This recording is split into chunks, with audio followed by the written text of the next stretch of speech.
Bonsoir tout le monde. Merci de vous, comment dirais-je, sardiner dans notre belle salle de conseil. On a fait toute une transformation de l'Alliance française pour cet événement, parce que en fait, l'auditorium de 150 places et notre salon sont loués ce soir pour un événement. Et donc on a dû balayer tous les meubles qui normalement sont dans cette salle. Alors, Madame Taubira, Monsieur le Consul Général, Mesdames et Messieurs, chers membres donateurs de l'Alliance française, nous sommes ravis d'accueillir ce soir Christiane Taubira dans les notes de l'Alliance française. Excusez-moi, j'ai des notes. Et je voudrais remercier nos collègues, vivement remercier nos collègues du Consulat Général de France ainsi que nos partenaires, l'Hôtel Sofitel, pour toute leur aide à réaliser cet événement.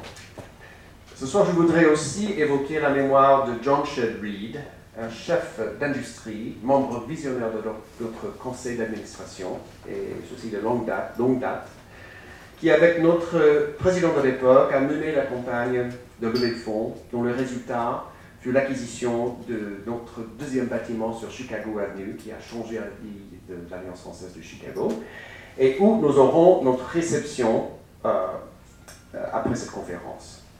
John Shedd Reed aimait la France et la culture française, surtout la France contemporaine, sur toutes ses coutures et avec tous les avantages et inconvénients dont on fait face aujourd'hui. Une pensée particulière à sa veuve Marjorie, ses enfants, tous les deux, enfin tous, de généreux donateurs, et ce depuis bien des années. Je voudrais maintenant présenter le consul général de France à Chicago, Guillaume Lacroix. Bonsoir, monsieur.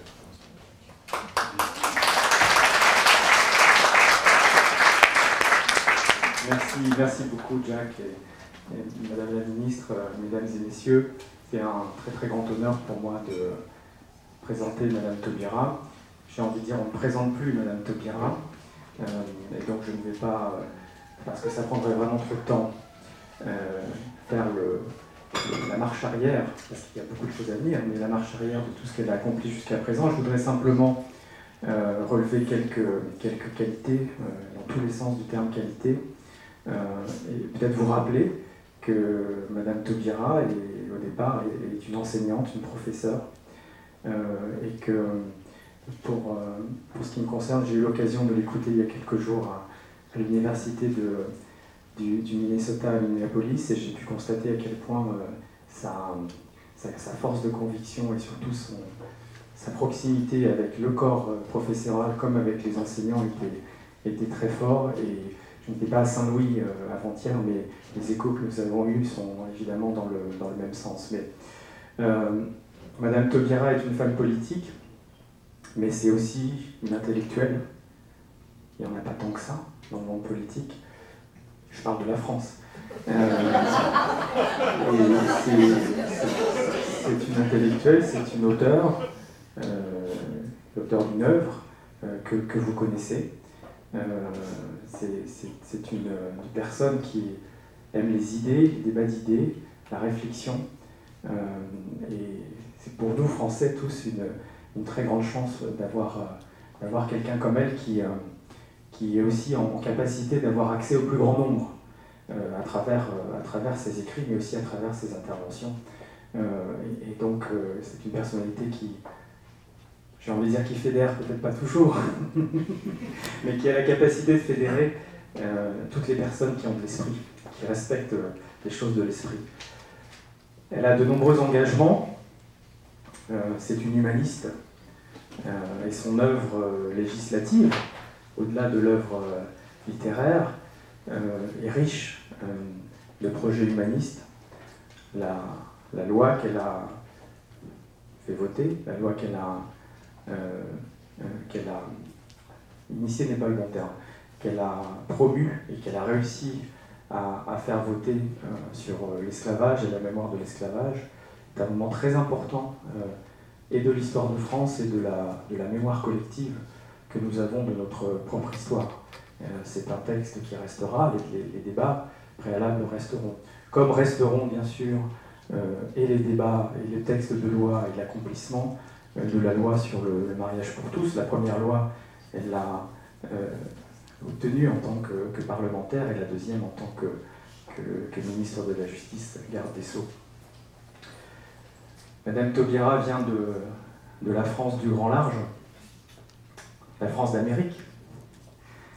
Vous êtes chez vous ici. Et quand on vient du grand large, et nous avons de nombreux compatriotes qui viennent du grand large, et moi je m'enorgueillis d'être aussi de cette famille-là, nous avons de grandes ambitions pour notre pays. Et Madame Taubira l'a montré, continue de le montrer, et son verbe haut est à la hauteur des ambitions qu'elle nourrit pour notre pays. Je dis notre pays, je sais qu'il n'y a pas que des Français ce soir dans la salle, mais nous avons le même pays, celui de la langue française, de la francophonie, et j'espère de la francophilie. En tout cas, on fera tout pour que ça soit le cas et ça reste. J'ai appris récemment que Madame Taubira est aussi une mélomane, parce que j'écoute France Culture, et qu'elle aime en particulier le jazz, comme nous tous. Nous sommes dans le pays du jazz. J'ai vu notamment que ça ne m'étonne pas que vous aimiez Miles Davis, un natif de l'Illinois. Il est né juste en face de Saint-Louis, de l'autre côté du Mississippi. Ça nous donne l'occasion d'avoir une petite pensée pour lui, évidemment pour tous les artistes qui ont marqué l'histoire de la musique américaine et l'histoire de France. N'oublions pas tous ces artistes dans les années 20, notamment, qui ont démarré en France parce qu'on les laissait faire aussi des choses qu'ils n'avaient pas le droit de faire ici. C'est une femme politique, et là vous savez tout, mais Madame Taubira a été députée, élue en 1993, réélue plusieurs fois, elle pourrait être réélue encore, et sans doute dans beaucoup de circonscriptions. Et les Français de l'étranger voteraient massivement pour vous. Et vous avez bien sûr votre expérience au gouvernement. Vous êtes avant tout une très grande oratrice, et donc c'est là que je crois que je dois m'arrêter, parce que vous direz des choses infiniment plus profondes que les miennes, et c'est pour ça que vous êtes là. En tout cas, c'est un grand honneur de vous souhaiter la bienvenue, Madame la Ministre.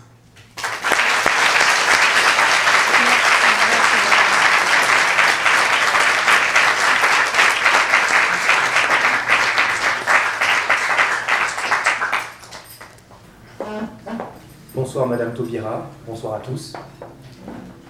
Ma première question porte justement sur la carrière que le consul vient d'évoquer. Votre parcours politique est vraiment exemplaire. Et qu'est-ce qui a motivé, et finalement, et qui motive encore aujourd'hui votre engagement en politique? Ah ben c'est bien direct, Maëlle, ça commence comme il faut. Merci, je suis ravie d'être là. Et c'est avec vraiment très grande attention que je vais écouter vos questions, et avec un souci d'être le plus scrupuleusement précise et exacte dans mes réponses. Merci Monsieur le Consul Général d'abord pour cette invitation, pour cet accueil et pour cette présentation. Merci Monsieur le Directeur de nous accueillir ici. Comment je peux résumer, parce que c'est quand même la difficulté. J'ai effectivement eu une vie intense, et il reste à faire. Il me reste des tas de choses à vivre. Peut-être juste quelques mots sur l'engagement et le sens que l'engagement peut avoir pour moi. Pour moi, c'est d'abord un mode de vie, l'engagement. Enfant, je me suis sentie concernée par des injustices qui étaient sous mes yeux. Et donc, je me suis engagée sans avoir conscience de l'engagement. C'est-à-dire que je n'ai pas, ni enfant ni adolescente, conceptualisé l'engagement. J'y suis entrée par nécessité, parce que profondément, en moi, il y a une incapacité à accepter l'injustice. Il y a d'abord une incapacité à accepter l'injustice, et ensuite il y a une expérience très immédiate. C'est que lorsqu'on refuse l'injustice, on en paie le prix. Et heureusement que j'ai appris ça très très tôt, parce que je crois que ça m'a forgé une capacité à faire face à toutes les agressions et à toutes les injustices moi-même. Donc, comment formuler cette vie d'engagement? C'est juste une vie. C'est juste une vie. C'est juste le goût de la vie. c'est le goût des autres. Le goût des autres, vraiment.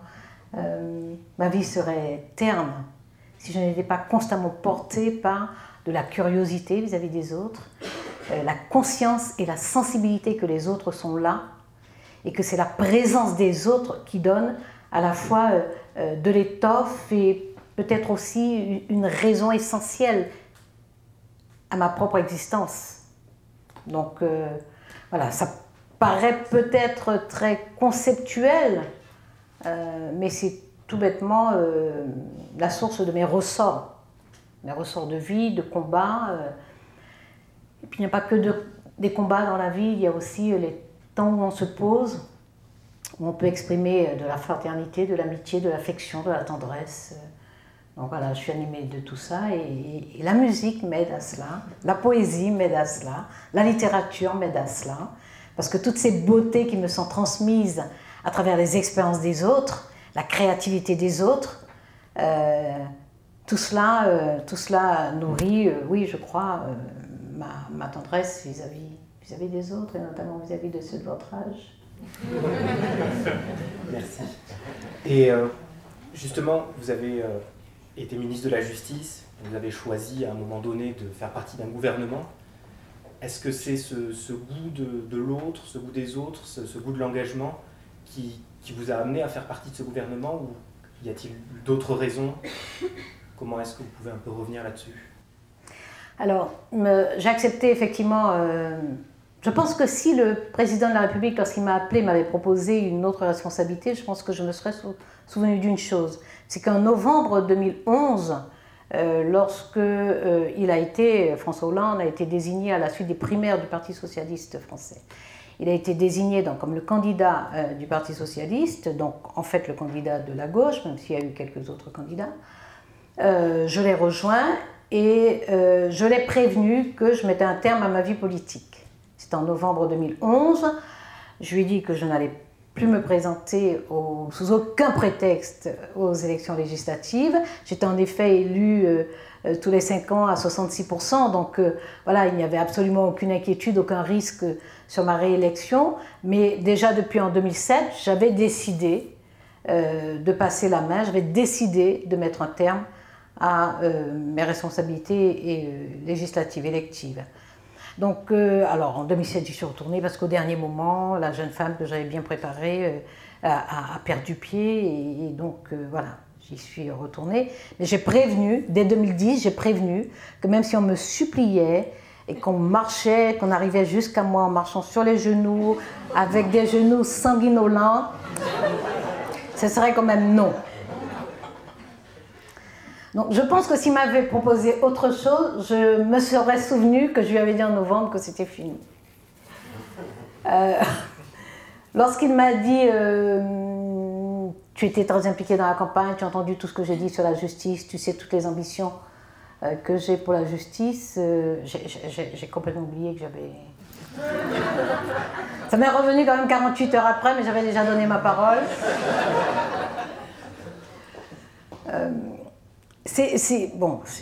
Évidemment, c'est prestigieux, la justice, mais c'est surtout une responsabilité régalienne, c'est une mission constitutionnelle. Et la justice en France, en 2012, avait été très, très fortement maltraitée. Elle avait été maltraitée sous le quinquennat précédent, un peu sous le quinquennat précédent aussi, 2002-2007, et ensuite 2007-2012. 2002-2007, elle était déjà maltraitée par des propos, par des actes, par des réformes brutales et injustes, par le ministre de l'Intérieur.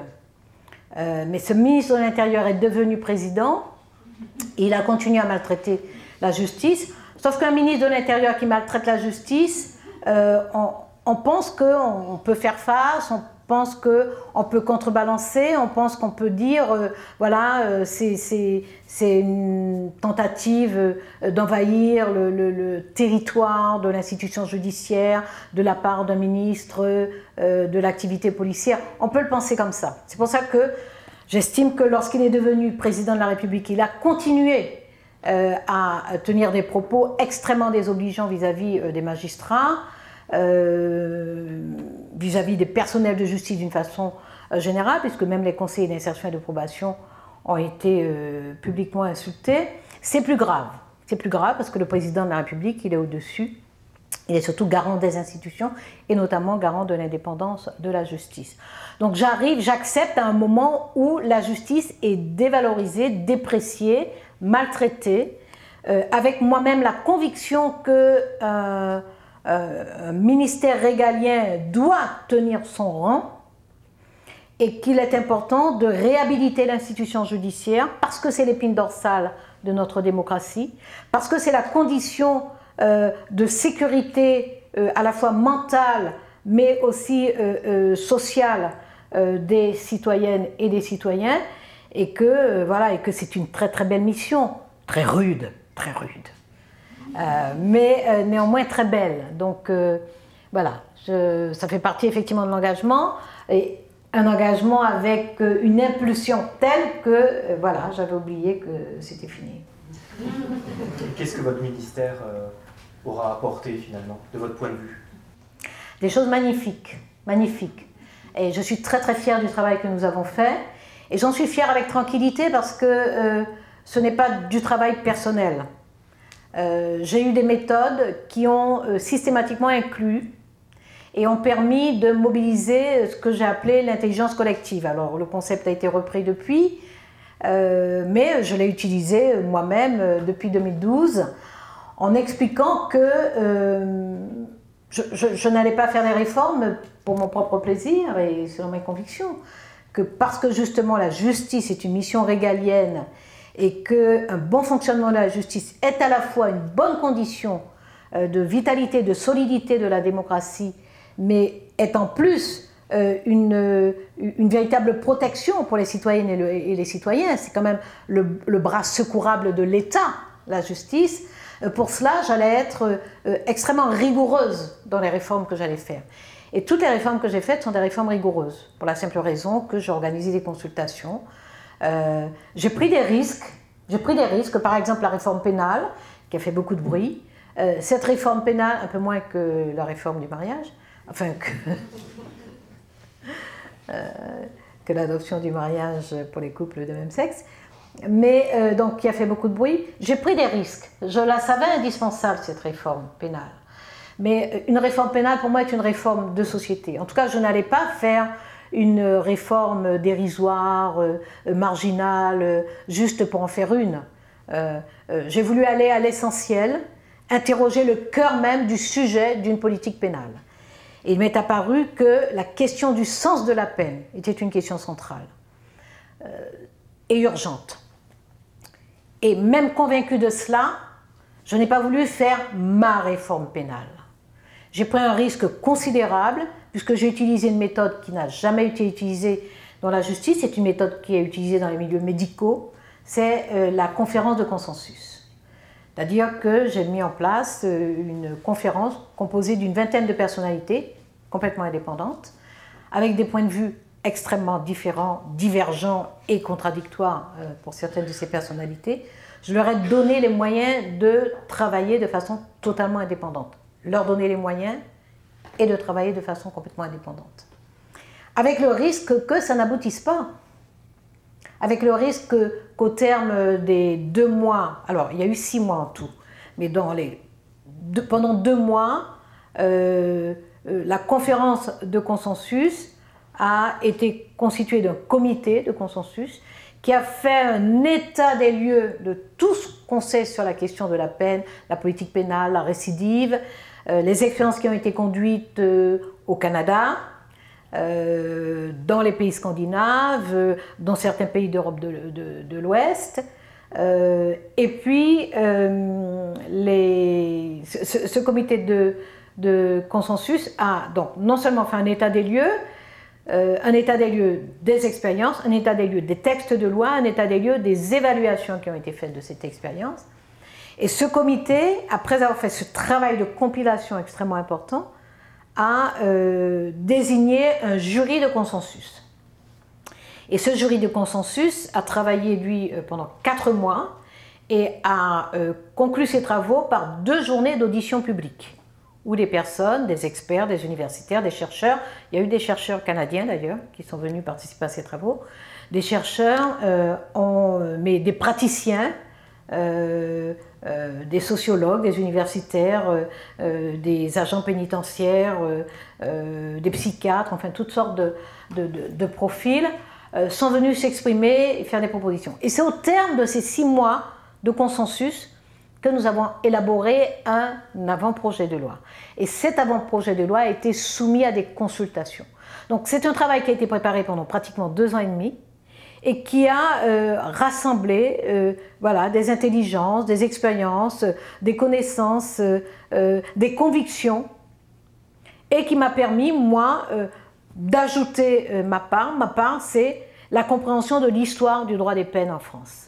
Toute l'histoire, 200 ans d'histoire des droits des peines, les débats qui ont eu lieu à la période où le droit des peines a supprimé par exemple les châtiments corporels, a introduit la question de la réhabilitation et de l'amendement du condamné, de la personne mise en cause, a réfléchi à l'accompagnement des victimes. Donc voilà, j'ai travaillé sur 200 ans de débats, d'inflexion du droit des peines.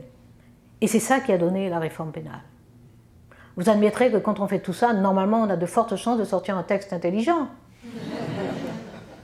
Donc ça, cette réforme pénale dont on parle peu, mais qui commence d'ailleurs à donner des effets, elle change le regard sur la peine, elle change le sens, elle redonne du sens à la peine, donc elle redonne de l'efficacité à la peine. Parce qu'une personne ne peut pas être réduite à un acte. Il faut créer les conditions pour que la sanction qui est prononcée par le tribunal, parce qu'évidemment ça ne supprime pas les procès, mais la sanction qui est prononcée soit exécutée, mais qu'elle fasse sens, de façon à ce qu'au terme de la sanction, lorsque la personne revient dans la société, elle ne constitue pas un danger pour la société.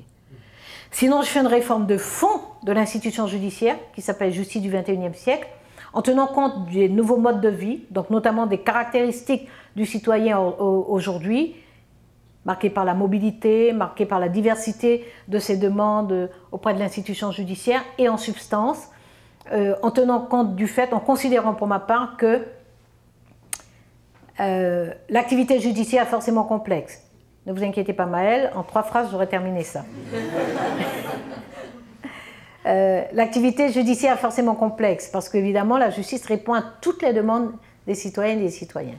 Ça veut dire qu'il peut y avoir des demandes de toute nature, il y a forcément des procédures différentes. Tout ça est bien complexe. Et lorsqu'une citoyenne ou un citoyen a besoin de la justice, parce qu'elle est victime éventuellement d'un acte ou parce qu'elle a un conflit, il faut savoir que la justice civile, c'est quand même 70% de l'activité judiciaire, même si on parle beaucoup du pénal, l'essentiel c'est la justice civile, c'est-à-dire la justice de la famille, donc les affaires familiales, les conflits avec les voisins, les problèmes de logement, les problèmes d'endettement, de surendettement, c'est cela la justice civile. Donc c'est forcément une activité extrêmement complexe parce que très diversifiée. Je me suis dit qu'il faut que la justice reste complexe parce que c'est la condition de son efficacité, pour répondre le plus précisément possible à chaque demande, à chaque besoin. Mais il faut qu'elle fasse son affaire de cette complexité et que dans son rapport avec les citoyennes et les citoyens, elle soit simple. Une des façons pour illustrer, parce que ce serait compliqué de tout expliquer, enfin ce serait long de tout expliquer, un exemple pour illustrer, j'ai décidé que, quelle que soit la juridiction qui se trouve à proximité, soit du domicile, soit du lieu professionnel de la citoyenne ou de citoyen, c'est sa porte d'entrée dans la justice. C'est-à-dire qu'on cesse de considérer que le citoyen est docteur en droit. C'est-à-dire qu'il sait au moment où il a besoin, qu'il sait ce que c'est qu'un tribunal de grande instance, quelles sont les procédures, comment il doit y aller, etc. Il est citoyen, c'est une citoyenne, donc il entre dans la justice. Il entre dans la justice par n'importe quelle voie. Si tout près de chez lui, il y a un conseil des prud'hommes, il entre dans la justice par le conseil des prud'hommes. C'est-à-dire qu'il présente sa requête au conseil des prud'hommes et l'institution judiciaire fait son affaire de l'orientation de cette demande qui est traité par un tribunal d'instance si ça en relève, par un tribunal de grande instance si ça en relève, par une cour d'appel si ça en relève, par éventuellement un tribunal de commerce si ça en relève, etc. Donc voilà, la justice continue à affiner la subtilité de ses procédures, de ses réponses, mais dans son rapport à la citoyenne et aux citoyens, elle est très très simple et elle est surtout très accessible. Ouais, j'ai fait d'autres réformes, hein, mais elles sont toutes belles comme ça. Vous avez fait des réformes et vous avez aussi participé à la rédaction de la loi de 2001, qui a déjà été évoquée. Ça me permet d'en arriver un peu au sujet pour lequel on est là. Finalement, en quoi cette loi, pour vous, la loi, pour rappeler, qui reconnaît l'esclavage et la traite comme des crimes contre l'humanité, en quoi cette loi a contribué en France à la prise en compte de la responsabilité que nous avons à l'égard de notre passé esclavagiste en particulier? Alors, c'est une loi qui a provoqué des débats extrêmement intenses, extrêmement vifs, et c'est un sujet qui en soi reste passionnel, et passionnel au point de parfois d'éradiquer complètement la raison. Je comprends qu'il soit passionnel. Il est douloureux, incontestablement, il est douloureux, mais il est là. Il est là, il ne disparaîtra pas. Et l'intelligence appelle une capacité à prendre en charge cette histoire, à l'assumer, parce qu'on ne peut pas gommer le passé, à l'assumer, et à voir ce qu'on extrait de cette histoire, de la connaissance de cette histoire, de la compréhension de cette histoire. Lorsque je dis que la réaction passionnelle éradique parfois la raison, un exemple, pendant ces débats, je suis invitée, mais je suis souvent, je dis non 9 fois sur 10, mais peu importe. Donc je vais dans une radio, et il se trouve que c'était France Culture. Je dis ça pour 2 ou 3 personnes dans la salle. Et dans cette émission, il y a un duplex avec le président d'une association dans le sud de la France, voilà,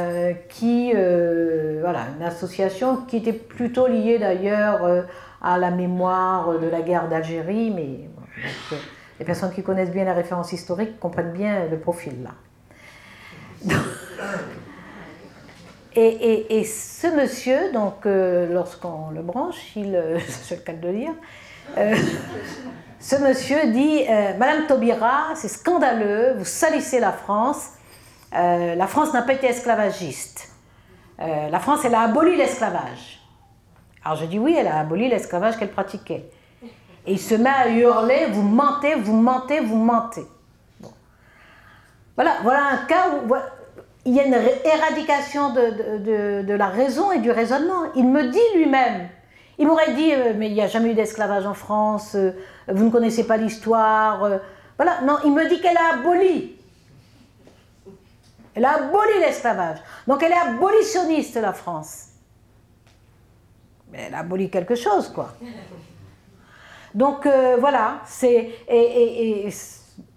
et il y a ce monsieur, mais bon, son profil était indiqué parce que, je veux dire que les Français raisonnent, hein, donc ils peuvent dire je ne veux pas en entendre parler, c'est du passé, ça ne sert à rien de savoir. Bon, mais ils ne disent pas on a aboli quelque chose qui n'existait pas. Ils ne disent pas ça.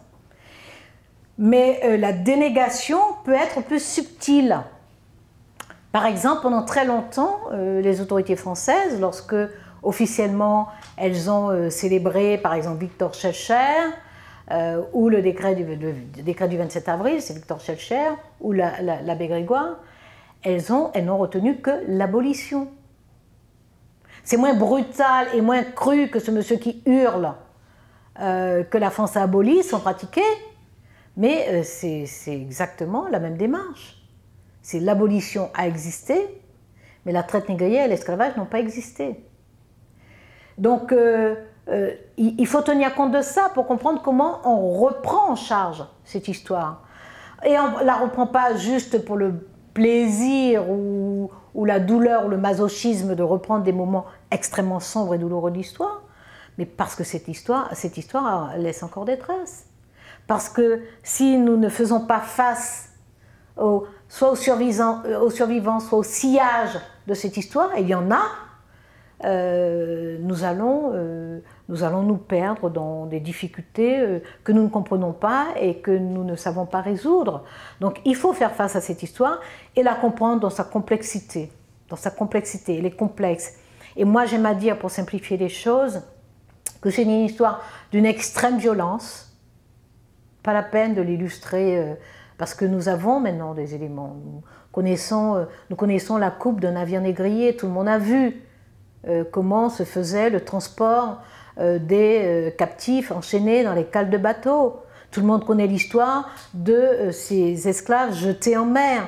Tout le monde sait que lorsque la traite a été interdite et que les négriers poursuivaient leur commerce, lorsque les bateaux de contrôle approchaient, ils jetaient leur cargaison dans la mer. Tout le monde connaît l'histoire des marchés aux esclaves. Donc c'est une histoire d'une extrême violence. Les enfants séparés de leurs parents, vendus, les sévices corporels et officiels. Le Code noir indique bien comment on pratique les sévices corporels. D'abord couper l'oreille, marquer l'épaule au fer rouge, couper le jarret et mettre à mort. Donc voilà, l'horreur de cette histoire est absolument indicible. Mais ça n'est pas qu'une histoire de violence et de souffrance, c'est aussi une histoire de créativité culturelle phénoménale. C'est l'histoire de langues nouvelles. Les créoles sont des langues qui ont été inventées dans les colonies esclavagistes. C'est l'histoire de langues nouvelles, c'est l'histoire d'une connaissance d'un environnement nouveau. C'est l'histoire d'une créativité presque sans limite dans la représentation de l'univers, la cosmogonie, toutes ces histoires, de syncrétisme entre des religions différentes, d'expression picturale, du rapport au corps, de l'obstination de la joie, des work songs, de cette invention du rythme pour supporter ce travail intense dans les plantations. Et bien entendu du blues, du jazz et de tout ce que le blues et le jazz ont produit dans toute la Caraïbe, en Amérique du Sud, que ce soit la salsa, que ce soit la samba, que ce soit le calypso, bon voilà, tout ce qui découle de tout cela. Cette créativité-là, d'abord elle dit évidemment cette dimension inaliénable de la nature humaine. Et puis en plus, elle dit que cette période a été absolument abominable, mais en même temps, elle a été terriblement lumineuse, Donc il nous faut porter tout ça ensemble, porter tout ensemble. Il n'y a pas deux camps, C'est notre histoire. Et nous devons être capables de la porter ensemble. Vous pensez que le fait de la porter ensemble, ça peut permettre de renforcer la cohésion? On parle beaucoup de cohésion nationale. Est-ce que vous avez l'impression que le fait d'évoquer ces crimes de l'esclavage, évoquer la question de leur reconnaissance, évoquer la question d'éventuelles réparations, ça peut permettre d'accroître de façon paradoxale la cohésion nationale? Alors c'est pas paradoxal du tout, parce que qu'est-ce que la cohésion nationale? On peut se mentir et se dire que tout va bien. Et que si des gens se plaignent, c'est parce qu'ils ont mauvais caractère. Et puis on peut regarder le sens et les moteurs des discriminations, essayer de les comprendre. On peut regarder et interroger le sens de certaines frustrations et les comprendre. On peut regarder des statistiques tout bêtement et des statistiques qui témoignent de l'exclusion. Un exemple, pourquoi les populations carcérales sont dans des proportions incomparables de ce qu'est la société. Alors on peut sortir des théories génétiques, M. Gobineau a su faire ça, hein? Donc on fait hiérarchie des races, ou alors on fait des choses intelligentes, lucides et clairvoyantes. Donc si on choisit le courage, la lucidité et la probité, si on choisit ça, les traces de cette histoire sont là. Aussi bien celles de la traite négrière et de l'esclavage que celles de la deuxième phase des conquêtes coloniales avec la colonisation des territoires. Les conséquences sont là. Donc on peut se raconter une cohésion sociale qui existe, et puis de temps en temps, on est tous surpris qu'il y ait des espèces d'explosions. Ou alors on peut se demander comment on assure une réalité de cohésion sociale. Et je pense qu'il est indispensable effectivement de comprendre cette histoire, de la dire, de mettre des mots dessus, de la porter. Et oui, de poser la question des réparations, c'est ce que fait Ta-Nehisi Coates pour les États-Unis, c'est ce que, dans la préface, donc de façon beaucoup plus modeste, puisqu'une préface n'a pas vocation à se substituer au livre, que je fais pour la France, oui, la réparation. Alors, les réparations, c'est pas... faut arrêter de hurler, oh, réparation. Le crime est irréparable. Il est irréparable. On ne peut pas réparer les gens qui ont fini dans l'océan Atlantique, là, qui les rattrape? Ou dans l'Ouest Indien. Les enfants qui ont été vendus séparément de leurs parents, leur maman, qui ont grandi, donc son maman, son papa, et en travaillant dans les plantations, qui les répare? Les personnes qui ont été fouettées, qui ont été brûlées au fer rouge, personnes qui ont été désespérées du matin au soir, personnes qui se sont empoisonnées de désespoir. Qui répare ça? Ça ne se répare pas. Le crime est irréparable. Donc, voilà, venons avec un peu de maturité, simplement, et nous dire, voilà, comment on pense les conséquences de tout cela. Personne n'est en capacité de réparer ce crime. Et ce que j'explique aussi, c'est que les seules personnes qui aient pu réparer un peu au moment où le crime était perpétré, c'était des esclaves eux-mêmes, c'était des esclaves elles-mêmes. La seule réparation possible sur le moment, c'était de ne pas abdiquer son humanité. C'était la seule. C'est le fait d'être resté humain. C'est le fait d'avoir chanté qui fait qu'ils ont réparé. Alors que le Code noir disait qu'ils étaient des meubles. Alors que dans les livres des plantations, ils étaient classés au cheptel. La seule réparation possible, c'est qu'ils conservent leur humanité. Donc ils aiment, qu'ils chantent, qu'ils dansent, qu'ils aménagent leurs tâches. Et c'est bien ce qu'attendaient aussi les maîtres d'esclaves, qu'ils soient capables de mettre de l'intelligence dans la tâche.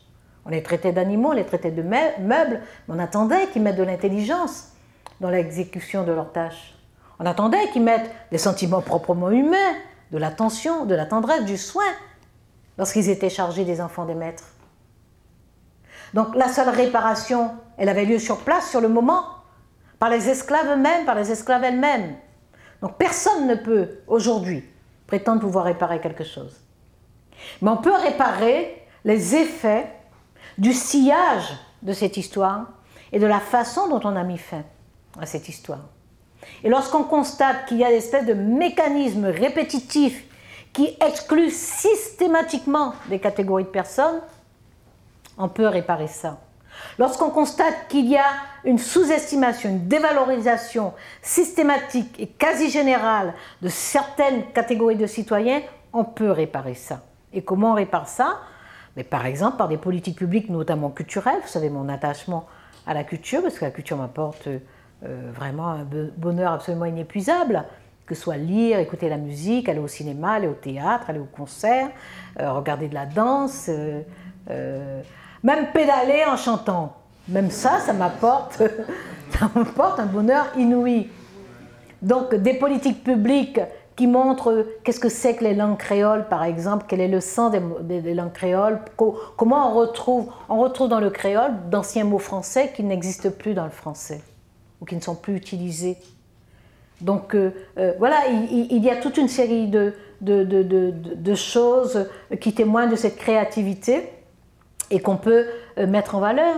Et tout ça va montrer qu'il y a eu un apport au patrimoine culturel mondial et qu'il n'y a pas de sous-citoyens, il n'y a pas de sous-hommes, il n'y a pas de sous-femmes, qu'il y a des personnes qui, au contraire, ont affronté ceux qui auraient dû les détruire, ont affronté ce qui aurait dû leur détruire et ont été capables de léguer à l'humanité des choses qui leur auront survécu Donc portons ça ensemble, portons ça ensemble. Nous serons plus riches, nous serons plus forts, nous serons plus généreux, nous serons tout bêtement plus humains.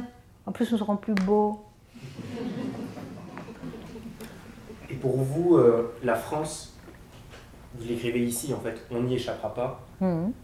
Pour vous, la France, elle doit, de la même manière que d'autres pays comme les États-Unis, réparer, proposer des réparations collectives, des réparations culturelles comme vous venez de l'évoquer.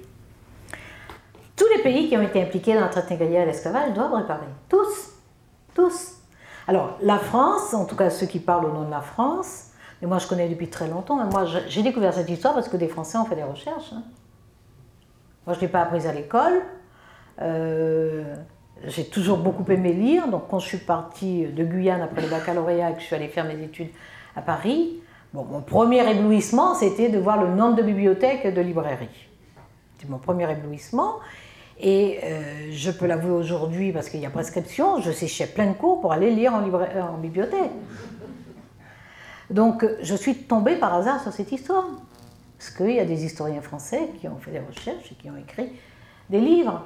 Donc voilà, il y a des gens qui savent que c'est une histoire, qui ont consacré des années de leur vie à la comprendre, à exhumer, à comparer, à prouver des éléments et des données. Donc, mais pendant longtemps, effectivement, les autorités françaises, et aujourd'hui encore, je crois, quand je dis les autorités françaises, je parle de ceux qui décident, je ne vise pas en particulier une ou des personnalités.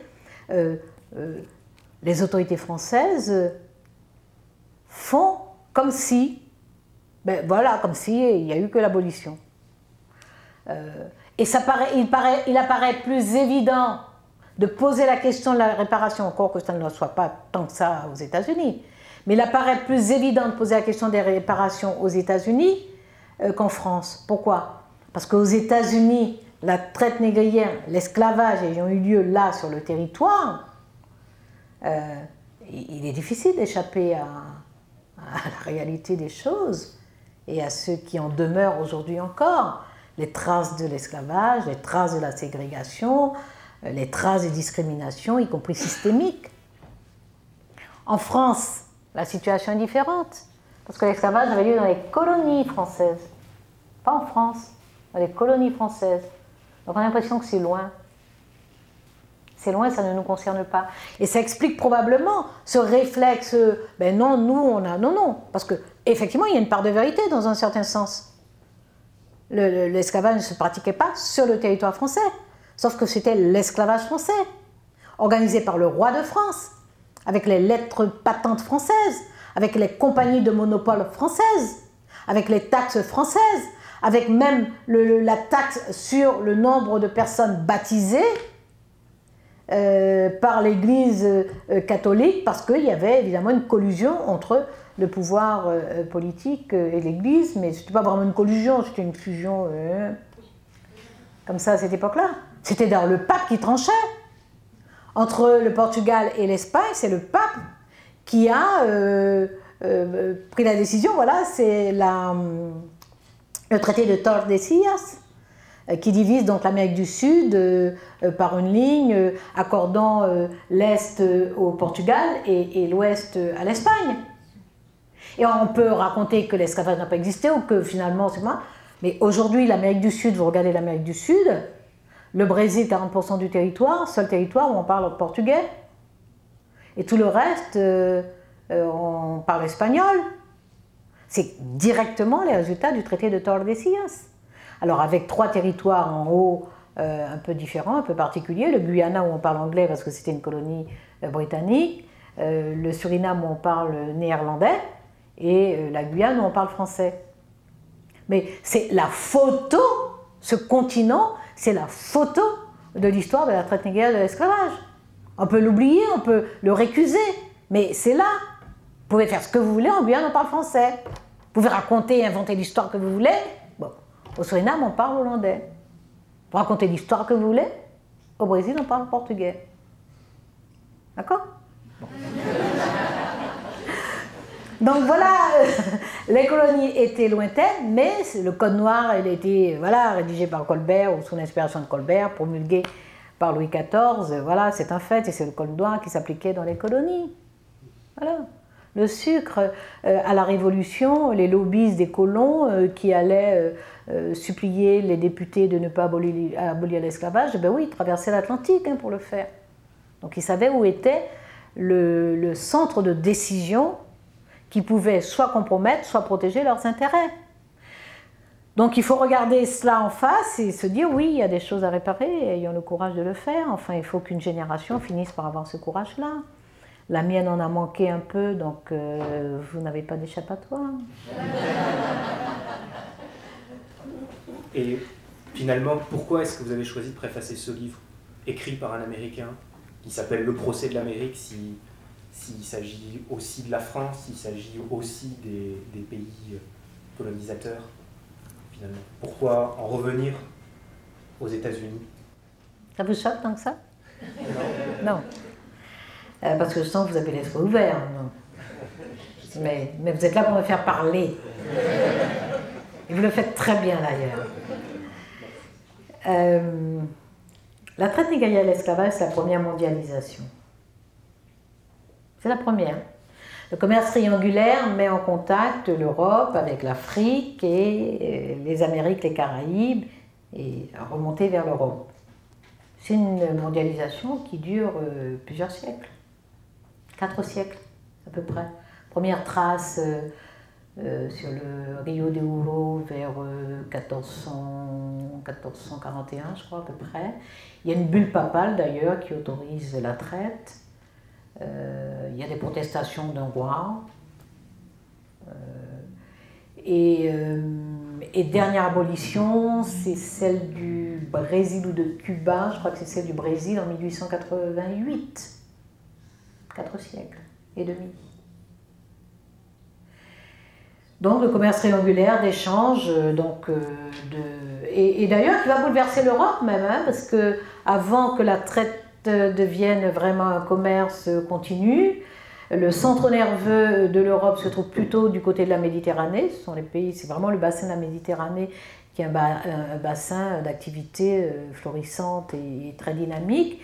Et ce centre nerveux va se déplacer vers l'Atlantique parce que c'est des ports atlantiques que vont partir les bateaux vers l'Afrique pour acheter les captifs et les emmener et les vendre dans les Amériques et les Caraïbes. Toute une série d'activités économiques vont se développer à partir de cela parce que les bateaux vont partir d'Europe, donc de Nantes, de Bordeaux, du Havre, etc., vont partir chargés de barres de fer, de fusils, de tissus. Donc il y a toute une série d'activités économiques qui vont se développer.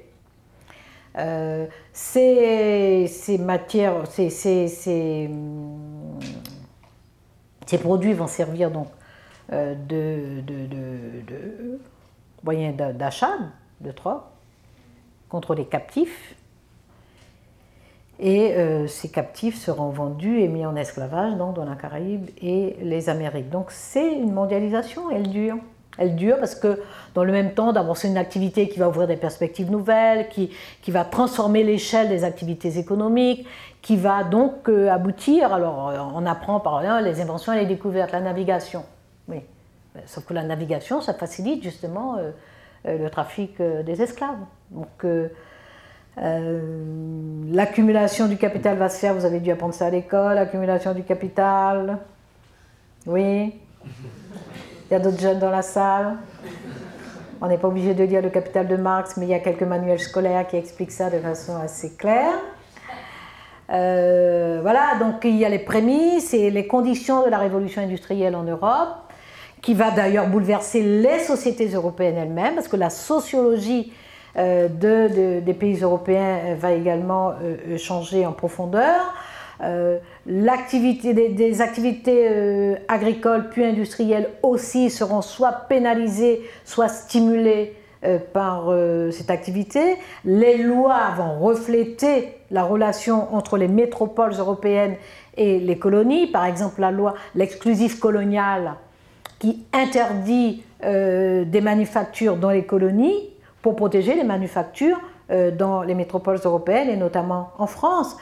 Par exemple, les décrets sur les eaux de vie du royaume pour protéger les alcools par rapport au rhum qui vient des colonies. Par exemple, la protection du sucre de betterave par rapport au sucre de canne. Donc ça, c'est une réalité.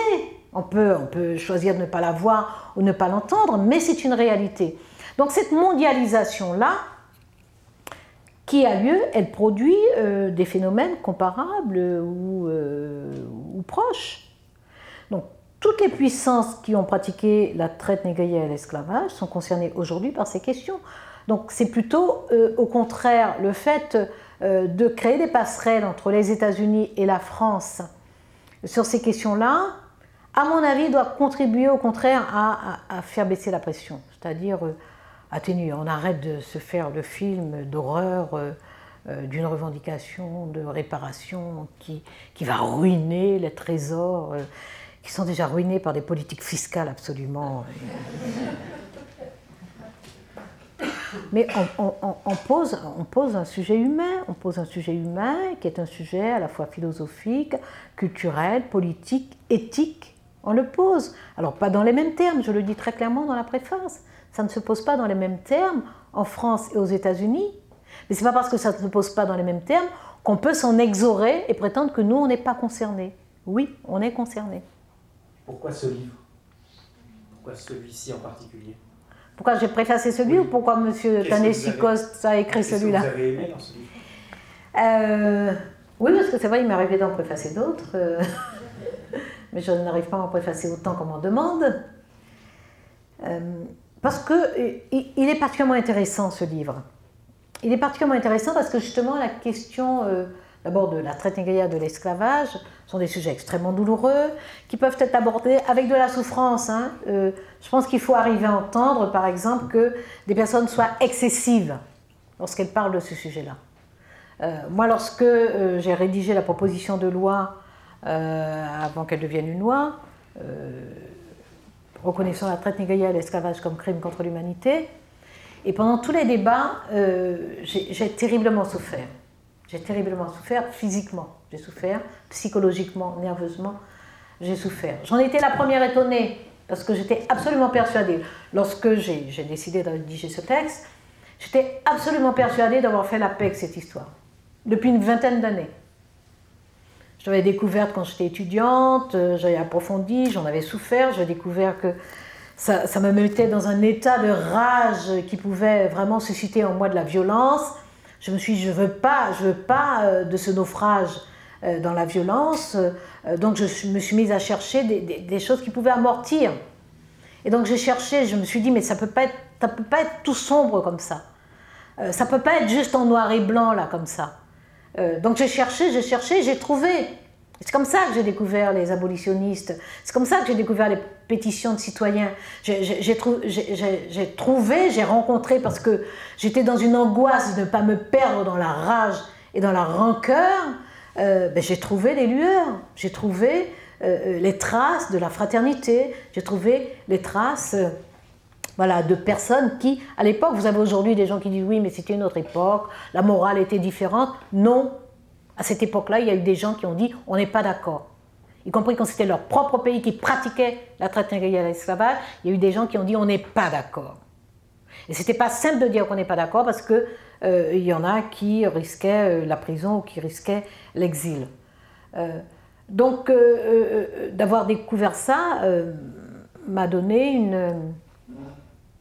Je dirais pas de sérénité, on ne peut pas avoir de sérénité sur ça, surtout que le monde n'est pas parfait, le monde n'est pas juste. Dans le monde, il y a aujourd'hui encore des oppressions, il y a encore de la traite d'êtres humains, il y a encore trop de violence dans le monde, donc on ne peut pas être en sérénité, mais voilà, j'avais une espèce de pacte, quoi. J'avais un pacte, c'est l'histoire d'une extrême violence, mais on ne peut pas déduire de cette histoire que le monde est en noir et blanc. Voilà. Qu'il y a des méchants d'un côté, des gentils de l'autre, et que c'est très simple. Donc pour moi, tout ça a été réglé depuis des années, 20 ans, je crois. Et quand je me mets à écrire ça, je le fais avec scrupule. Je me dis, il faut que je sois capable de répondre à toutes les questions, parce que les députés, d'abord, ont le droit ils n'ont pas dû l'apprendre plus que moi à l'école. Donc ils ont probablement des préjugés, ils ont le droit de poser des questions. Donc j'ai voulu être absolument irréprochable. Donc savoir tout ce que les historiens nous avaient mis, les sociologues, les anthropologues, tout ce qu'on avait comme savoir disponible sur ça. Et je peux vous dire qu'en me replongeant dans cette histoire, j'ai plongé dans l'enfer, quoi. J'ai plongé dans l'enfer. Pendant 6 mois, je dormais 2 heures par nuit et je lisais des horreurs et bon voilà, donc j'en étais toute brisée à l'intérieur. Pour arranger les choses, le jour du débat, en première lecture, je dévale les escaliers du métro. Voilà, je fais quelque chose de complètement bête. Je suis en haut de l'escalier du métro, c'est 1 heure d'affluence, donc il y a un métro toutes les 2 minutes. Toutes les 2 minutes. Je suis en haut d'un escalier, la sonnerie, il y a des Français... Donc vous connaissez, il y en a qui prennent le métro. Donc la sonnerie retentit, vous connaissez le principe, n'essayez pas d'entrer lorsque vous entendez la sonnerie. Me contente pas d'essayer d'entrer, je veux essayer de dévaler l'escalier pour entrer à temps. Pour le coup, je dévale l'escalier, donc je me tords une cheville, mes documents s'éparpillent, alors que dans 2 minutes, il y aura un nouveau métro, hein, que je ne suis pas en retard en plus. Donc je fais les débats avec une cheville endolorie. Qui me coûtera 6 mois de béquille. Hein, après, je veux dire que c'est pas... Quand je fais franchement, moi, en général. Donc je souffre pendant tous les débats parce que j'ai une cheville et que voilà, je n'arrête pas de me lever, répondre, expliquer, etc. Et 2 semaines après, je suis en béquille, voilà, et je découvre d'ailleurs que l'Assemblée nationale ne respecte pas la loi parce qu'elle n'est pas accessible aux personnes à mobilité réduite. Un autre engagement à venir peut-être Pas à venir parce que j'ai fait un programme pour l'accessibilité des juridictions parce qu'elles non plus ne respectaient pas la loi. Donc quand j'étais garde des Sceaux, j'ai essayé de réparer, mais on a un retard considérable. Hein. Le bâtiment public, je ne sais pas pour le consulat, on va vérifier. Vous êtes bon? Bien, ben je vous citerai en exemple. Et je rencontre un ami sénégalais 2 semaines après avec mes béquilles. Alors, il me dit, mais qu'est-ce que tu as? Je lui raconte. Et superbement, il me dit, ce sont les ancêtres. Mais tu as vu le travail que tu as fait? Tu as vu le combat que tu as mené? Ce sont les ancêtres. Pour te protéger, j'ai dit, ben merci pour merci pour la protection. Alors, tes ancêtres, quand ils me protègent, ils me cassent la cheville. Il m'a dit, non, c'est pour te protéger de plus grave que cela. C'est péremptoire. Hein. C'était quoi la question? La question c'était pourquoi est-ce que vous avez... Alors, voilà. C'était intéressant. Ah, vous êtes très fort, hein? Comme papy, là, bravo. Vous promettez, vous, hein? Je vais vous garder à l'œil. Je crois que je reviens ici, peut-être dans quelques mois, l'année prochaine. Hein? Ah, vous ne serez plus là. Bon, vous me donnerez de vos nouvelles, où que vous soyez, je vous suivrai. Alors, pourquoi ce livre? Parce que ce livre, en fait, est une approche très différente. Voilà, j'ai commencé à raconter qu'en général, on traite cette histoire avec tellement de souffrance et tellement de douleur qu'on peut être excessif. Bon. C'est une approche différente parce qu'elle est très subjective, sans être justement dans l'excès, dans la démesure. C'est-à-dire qu'elle suit des parcours individuels, ce sont des trajectoires individuelles. Ce sont des expériences individuelles. Et à partir des expériences individuelles, il remonte vers les mécanismes et le fonctionnement de la société. Et du coup, il déconstruit toute une série de dispositifs qui, aujourd'hui encore, reproduisent les discriminations issues de l'esclavage. C'est extrêmement clair. Même, ça remonte, hein, les subprimes, la crise de 2008, on voit bien qu'il y avait des produits financiers qui étaient spécifiquement dédiés à la clientèle africaine-américaine. Qu'il y a eu toute une série de lois et de décisions de justice, d'ailleurs, y compris de la Cour suprême, pour essayer de lever l'interdiction d'accès, je pense que ça parle particulièrement ici à Chicago, l'interdiction d'accès à certains quartiers, à certains lotissements. Donc, ce qu'il y a d'intéressant dans ce livre, c'est que vous avez la substance même d'une politique de ségrégation qui ne conçoit pas l'égalité, et qui reproduit institutionnellement la ségrégation, même lorsque les lois de ségrégation sont abolies. Et en même temps, donc, il y a cette sensibilité, cette subjectivité, on perçoit la souffrance des personnes toujours dignes, personne ne se plaint. Personne ne se plaint. Ça n'est pas compassionnel. Voilà, c'est digne, voilà ce qui est arrivé, voilà comment c'est arrivé, voilà ce que j'ai essayé de faire, voilà lorsqu'on s'est mis ensemble ce qu'on a essayé de faire, voilà à quoi on a abouti, une décision de justice, mais quand elle est arrivée c'était trop tard, voilà 90% des habitants avaient déjà perdu leur maison ou étaient partis. Voilà, donc il y a un cheminement extrêmement rigoureux mais en même temps sensible, et donc il m'est apparu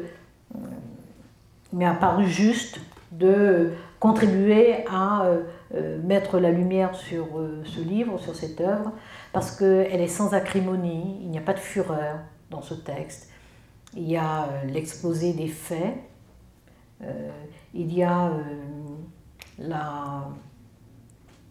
la capacité et la volonté de lutte de gens, des luttes voilà, limitées, garder sa maison, ou avoir le droit de louer une maison là, ou avoir le droit d'avoir un emprunt pour acheter une maison là. Il y a ça, des droits très simples, il y a des revendications très simples, très très simples, être protégé par la loi. Très très simple. C'est pas réparer mes ancêtres ont, etc. Ce qui pourrait se dire, ce qui est juste. Mais non, on veut être protégé par la loi. Et il y a des exemples où on montre bien que la loi ne protège pas. Il y a par exemple l'exemple d'un frère, d'un homme qui se bat donc pour sa maison, et son frère a des crises d'épilepsie. Et un jour il fait une crise, on l'arrête, on l'emmène dans une prison, et 2 jours après il est mort. Et quand les parents arrivent, on leur dit qu'il est mort, et on ne leur donne même pas le corps. Bon. Et c'est décrit posément. C'est juste terrifiant. C'est terrifiant parce que c'est l'ordinaire de la ségrégation, c'est l'ordinaire de l'exclusion, c'est l'ordinaire de la détresse, c'est l'ordinaire de la désespérance issue de règles profondément injustes. C'est l'ordinaire. Donc voilà, c'est une approche qui est tout à fait nouvelle et très singulière. Elle est très singulière, cette approche, et elle est d'autant plus puissante parce que on chemine et on arrive au constat de ces mécanismes qui, à coup sûr, vraiment sans coup férir, excluent. Voilà pourquoi je l'ai préfacé. Merci pour votre réponse. Je pense que les gens auront sûrement d'autres questions que les miennes à poser. Les vôtres étaient très bien.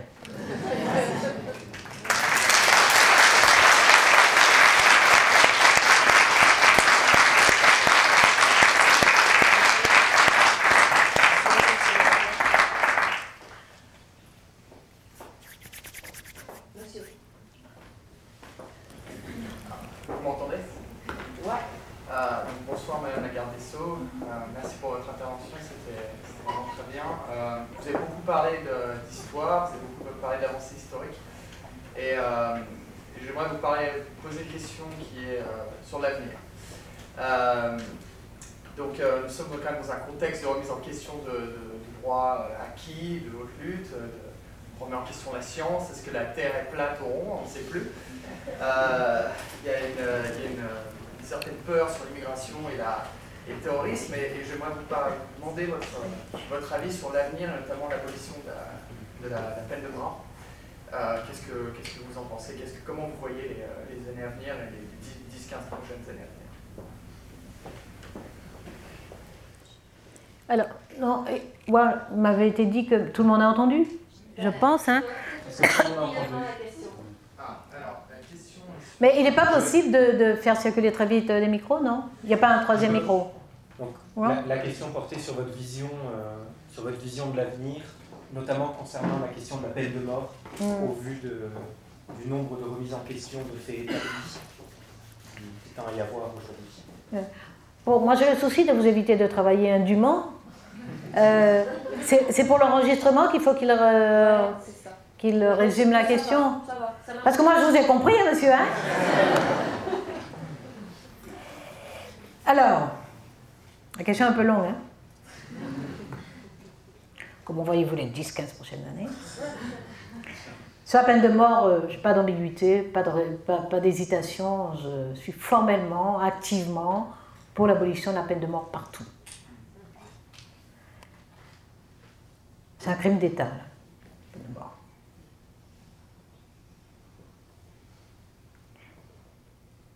Abolir la peine de mort n'excuse pas les crimes, n'excuse pas les crimes horribles, mais nous renvoie à ce que nous sommes et à ce que signifie une société démocratique et civilisée.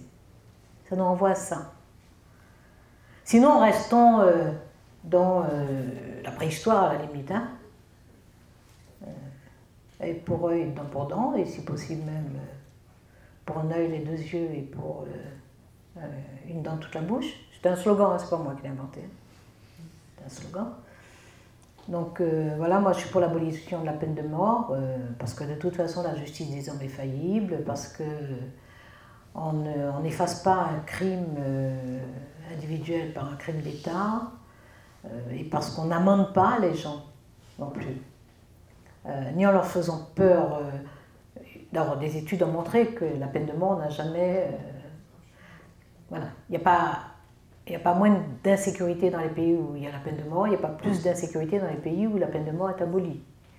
L'effet dissuasif est nul, selon des études très rigoureuses. Ce n'est pas mon propos ni mon appréciation. Et puis parce que je pense que la justice doit avoir à cœur d'habiliter, de réhabiliter, d'amender. Et qu'il faut créer les conditions pour que même une personne qui a commis des choses horribles, qui nous révulsent, qui nous répugnent, qui nous écœurent, qui nous scandalisent, le fait de vivre en société, de se considérer comme civilisé. Dans civilisé, il y a civil. Quelle civilité nous mettons dans la vie en commun? La justice doit veiller à créer les conditions de réhabiliter, donc elle sanctionne, elle punit, mais elle doit créer les conditions d'amendement et de réhabilitation de la personne qui a commis un acte. Donc je sais que ça peut ne pas s'entendre, et notamment lorsqu'on est directement touché par un crime, mais j'ai vu des gens, j'ai rencontré des gens absolument prodigieux, grandioses, qui sont contre la peine de mort alors qu'elles ont perdu un être cher. Et c'est ça l'exigence, sinon nous ne sommes pas des sociétés humaines. Nous sommes des sociétés humaines si nous sommes en capacité de faire face à des situations ou à des choses horribles et ne pas nous sentir obligés de devenir horribles nous-mêmes ou institutionnaliser l'horreur. Pour ce qui concerne les droits et les libertés, ils et elles sont remis en cause en de multiples endroits, y compris en France et aux États-Unis. C'est peut-être l'occasion de nous rappeler qu'ils furent des conquêtes, les droits et les libertés furent des conquêtes, et que notre génération ne doit pas se reposer simplement sur ce que nous avions, ce que les générations précédentes avaient obtenu par des luttes. Et qu'à la fois en loyauté vis-à-vis de ces générations avant nous qui se sont battues pour qu'aujourd'hui nous soyons en état de jouir de droits et de libertés, en loyauté vis-à-vis d'eux, on n'a pas le droit de laisser brader, de considérer que c'est peu de choses les droits, que c'est peu de choses les libertés, et que effectivement le terrorisme est effrayant, il est terrifiant, il porte bien son nom, le terrorisme. Et ce terrorisme-là, celui auquel nous sommes confrontés, qui est un terrorisme de kamikaze, où une personne, 2, 3, 5 personnes font des dégâts considérables. C'est effrayant. Et nous devons nous protéger contre cela. Nous devons protéger les citoyens contre ça. Est-ce que nous les protégeons par la peur? Est-ce que nous les protégeons en bradant justement le legs de droit et de liberté que les générations précédentes ont parfois au péril de leur propre liberté, au péril de leur vie obtenue? Ne serait-ce que vis-à-vis de ces combats-là, vis-à-vis de celles et ceux qui ont mené ces combats-là, nous devons considérer que les droits et les libertés sont extrêmement précieux. Et regarder d'assez près avant de considérer qu'on peut, voilà, qu'on peut les négliger, qu'on peut les restreindre.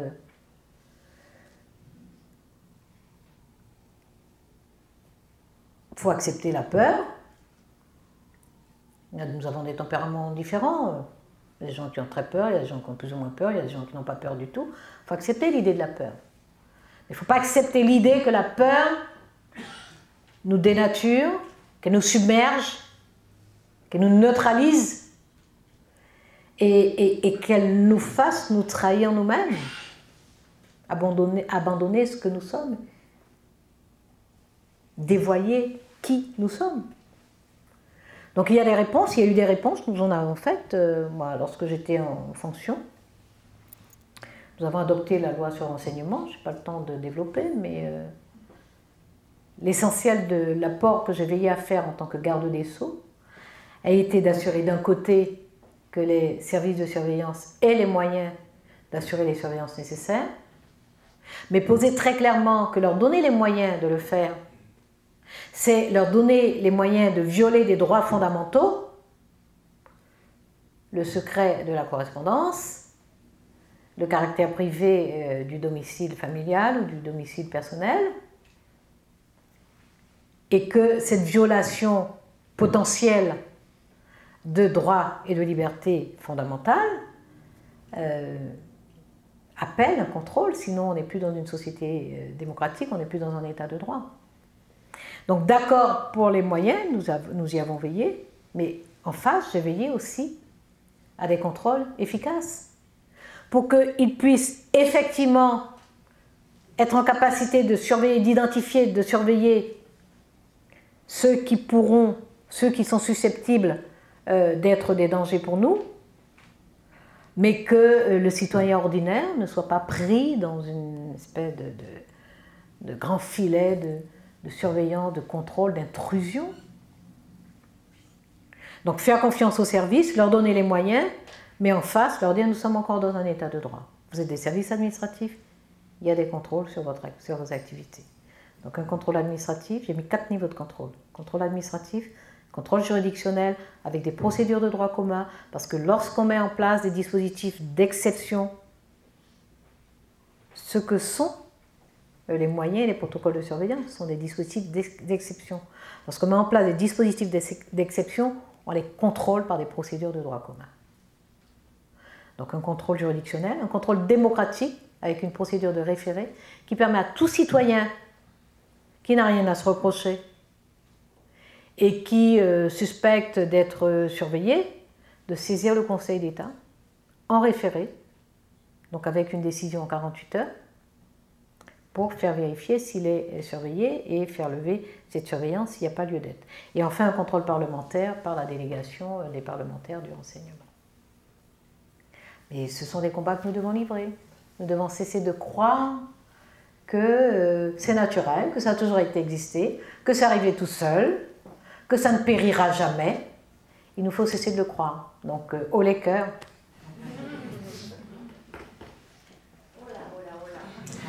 On va en prendre 3 et puis je vais essayer de répondre. Ou 4. S'il y en a 4. Monsieur. Votre conclusion était sur votre réforme pénale. C'est ma question aussi, même si vous avez indiqué que c'était que le civil était pour 60% des jugements, je pense qu'il y a une 70%. Dimension symbolique au pénal. Je me rappelle, moi, vous avoir écouté quand vous portiez le texte. Notamment, ce qui m'avait intéressé, c'était les séances en commission où la parole était peut-être un peu moins politique. Et non pas pour revenir sur un article ou sur l'esprit général du texte, mais je pense sur une dualité ou un dynamisme qui, moi, m'est apparu lors des débats, sur peut-être une opposition que certains feraient sur l'objectif punitif de la justice, par opposition à un objectif de réalité dont la société le condamné, et à terme avoir une société où, évidemment, on a moins besoin de ce type de jugement. J'étais naïf et convaincu que c'était un peu l'ambition de tout le monde. Or, je découvre que ce n'est pas nécessairement le cas, et en particulier ici aux États-Unis, où j'ai découvert le système carcéral américain et la justice, qui, dans certains aspects, est assez extrême.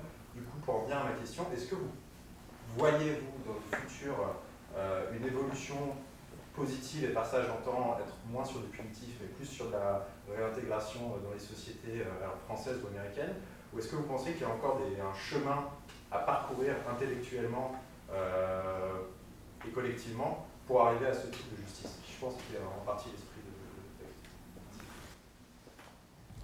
Je vais avoir du mal à résumer la question, mais ce que j'ai compris, Elle est claire? est-ce que avez-vous l'impression que dans l'avenir, on ira nécessairement vers plus de réhabilitation et moins de punitif, ou est-ce que vous avez l'impression que c'est complètement utopique de penser que ça ira nécessairement dans ce sens? Ah ben vous êtes bon, vous voyez.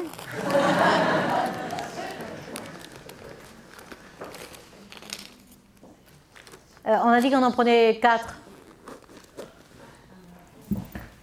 Pour ça que je sors. Vous allez prendre toutes et après répondre à toutes. C'est mieux parce que comme j'ai le défaut de faire des réponses très longues. D'accord. Alors, vous êtes prêts pour la prochaine? Oui. Ok. C'était ici. Madame. Je vous laisse noter. Non, non, allez-y. Je sais faire deux choses en même temps, madame. Bonjour madame la garde des Sceaux, je vous admire beaucoup, j'aime beaucoup votre travail.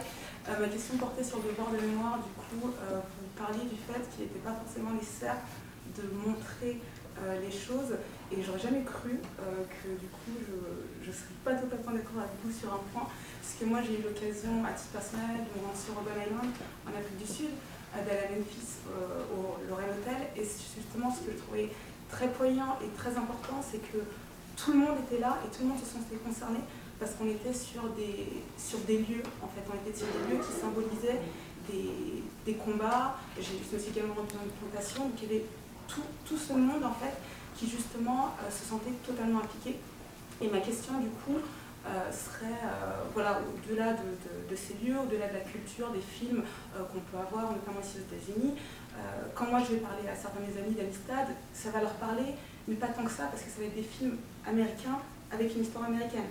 Donc comment en France, du coup, quand on a un tout petit mémorial à Nantes, on peut impliquer tout le monde, justement dans cette histoire collective et ce devoir de mémoire face à l'esclavage d'une part et face à la colonisation, qui sera un autre débat, je l'espère, prochainement. Comment on peut impliquer tout le monde, sachant qu'en France, aucun film majeur n'a eu pour objet la traite de l'esclave. Aucun titre, aucun film, aucune œuvre majeure n'a pu impliquer tout le monde, et que tout le monde se renvoie un peu la balle en disant que c'est un peu tout le monde la faute des autres. Le système en Afrique du Sud était plus dur que le système qui était aux États-Unis, qui était un peu moins dur que celui qui était en France. Donc voilà, ma question, c'est vraiment comment la culture peut servir à fédérer tout le monde et à impliquer tout le monde dans l'organisation. Merci. Donc comment la culture peut aider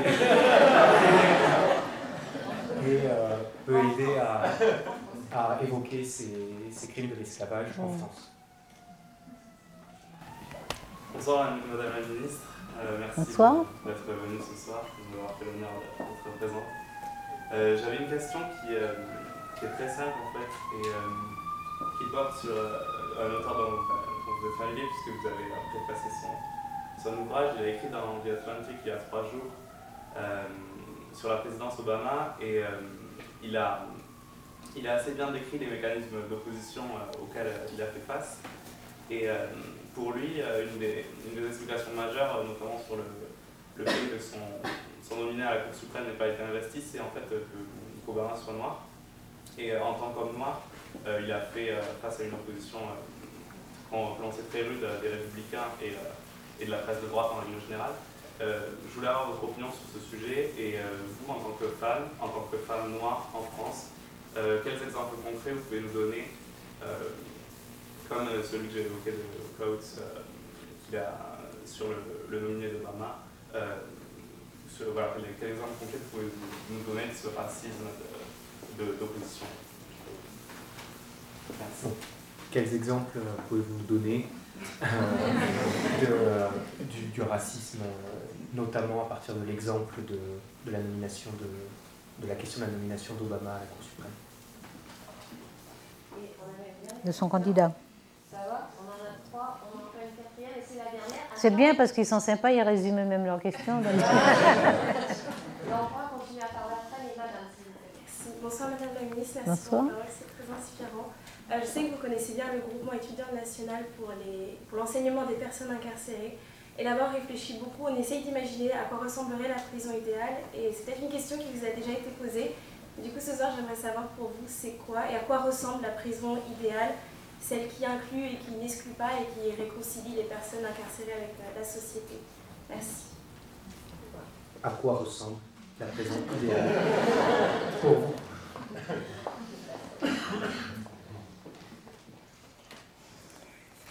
Bon, voilà de quoi passer la soirée. Alors, je commence sur la question pénale et la dualité entre la dimension punitive et la dimension de réhabilitation. C'est bien ça? D'abord, il n'y a pas de dualité, elles ne sont pas contradictoires. Lorsque quelqu'un a commis un acte, c'est une rupture. Oh, pardon. Donc je disais qu'il n'y a pas de dualité entre la dimension de réhabilitation et la dimension de sanction d'une décision judiciaire. Lorsqu'une personne a commis un acte répréhensible, contraire aux lois, cette personne a rompu symboliquement le contrat avec la société. Il est donc normal que la société lui dise la réponse face à cette rupture. Donc, il est normal qu'un acte contraire à la loi produise une décision judiciaire. Le sujet, c'est 1. Le code pénal, 2. La décision judiciaire. 1. Le code pénal. Il y a des codes pénaux qui sont plus sévères que d'autres. Je dis en passant que le code pénal français est un des plus sévères, notamment en Europe. C'est un code très sévère. L'échelle des peines est une échelle très dure. Mais il n'empêche que les magistrats, avec l'aide des avocats qui plaident et qui aident à comprendre à la fois la personnalité de la personne en cause, les circonstances de l'acte, les conséquences de cet acte, le sens aussi de la peine par rapport à tous ces paramètres-là, les magistrats doivent pouvoir apprécier chaque situation, ce qu'on appelle l'individualisation de la peine, qui, vous savez, avec le three strikes, you're out. Comment vous dites ça? C'est bien ça, voilà. On l'avait répliqué en France avec les peines planchées, que j'ai supprimées. Parce que l'individualisation de la peine, c'est de prendre en compte justement tous les éléments. La gravité de l'acte, ses effets sur une victime, il n'y a pas toujours de victime, mais quand il y a une victime, ses effets sur la victime, la personnalité de l'auteur de l'acte, son parcours, ses conditions, sa situation au moment de l'acte, les chances qu'il a, après une peine, de reprendre pied dans la société. Tout ça doit être pris en considération.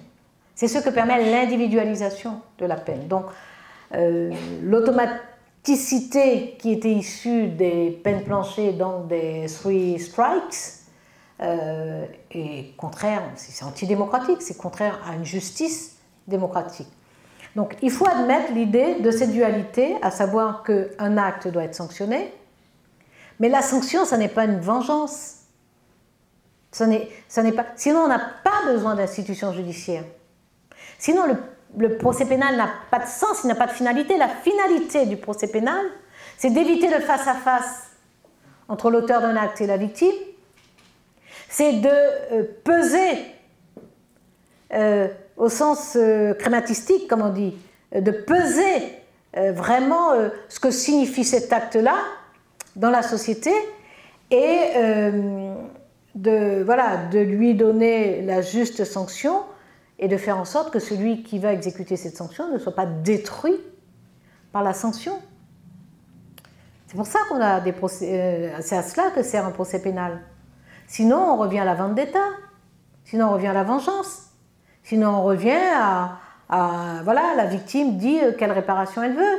Elle dit dans le tribunal quelle réparation elle veut, mais elle le dit à des magistrats, elle le dit à un tribunal qui soupèse, qui évalue et qui décide.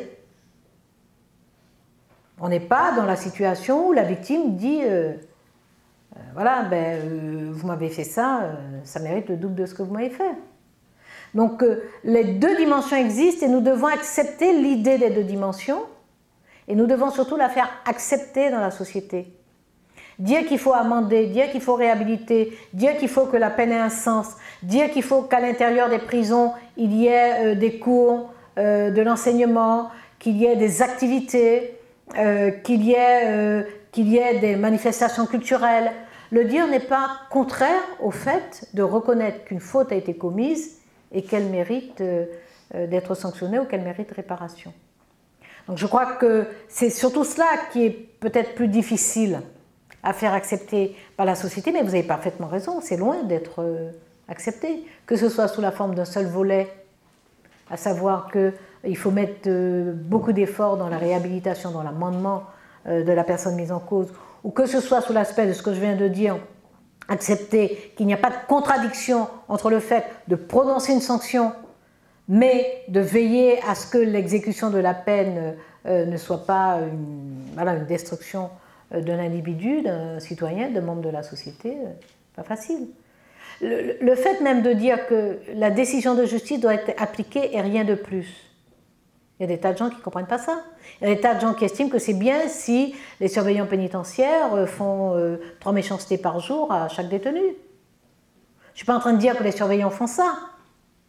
Mais je dis qu'il y a des gens qui disent non, il est en prison et en plus, si on peut ne pas lui donner à manger, c'est très bien.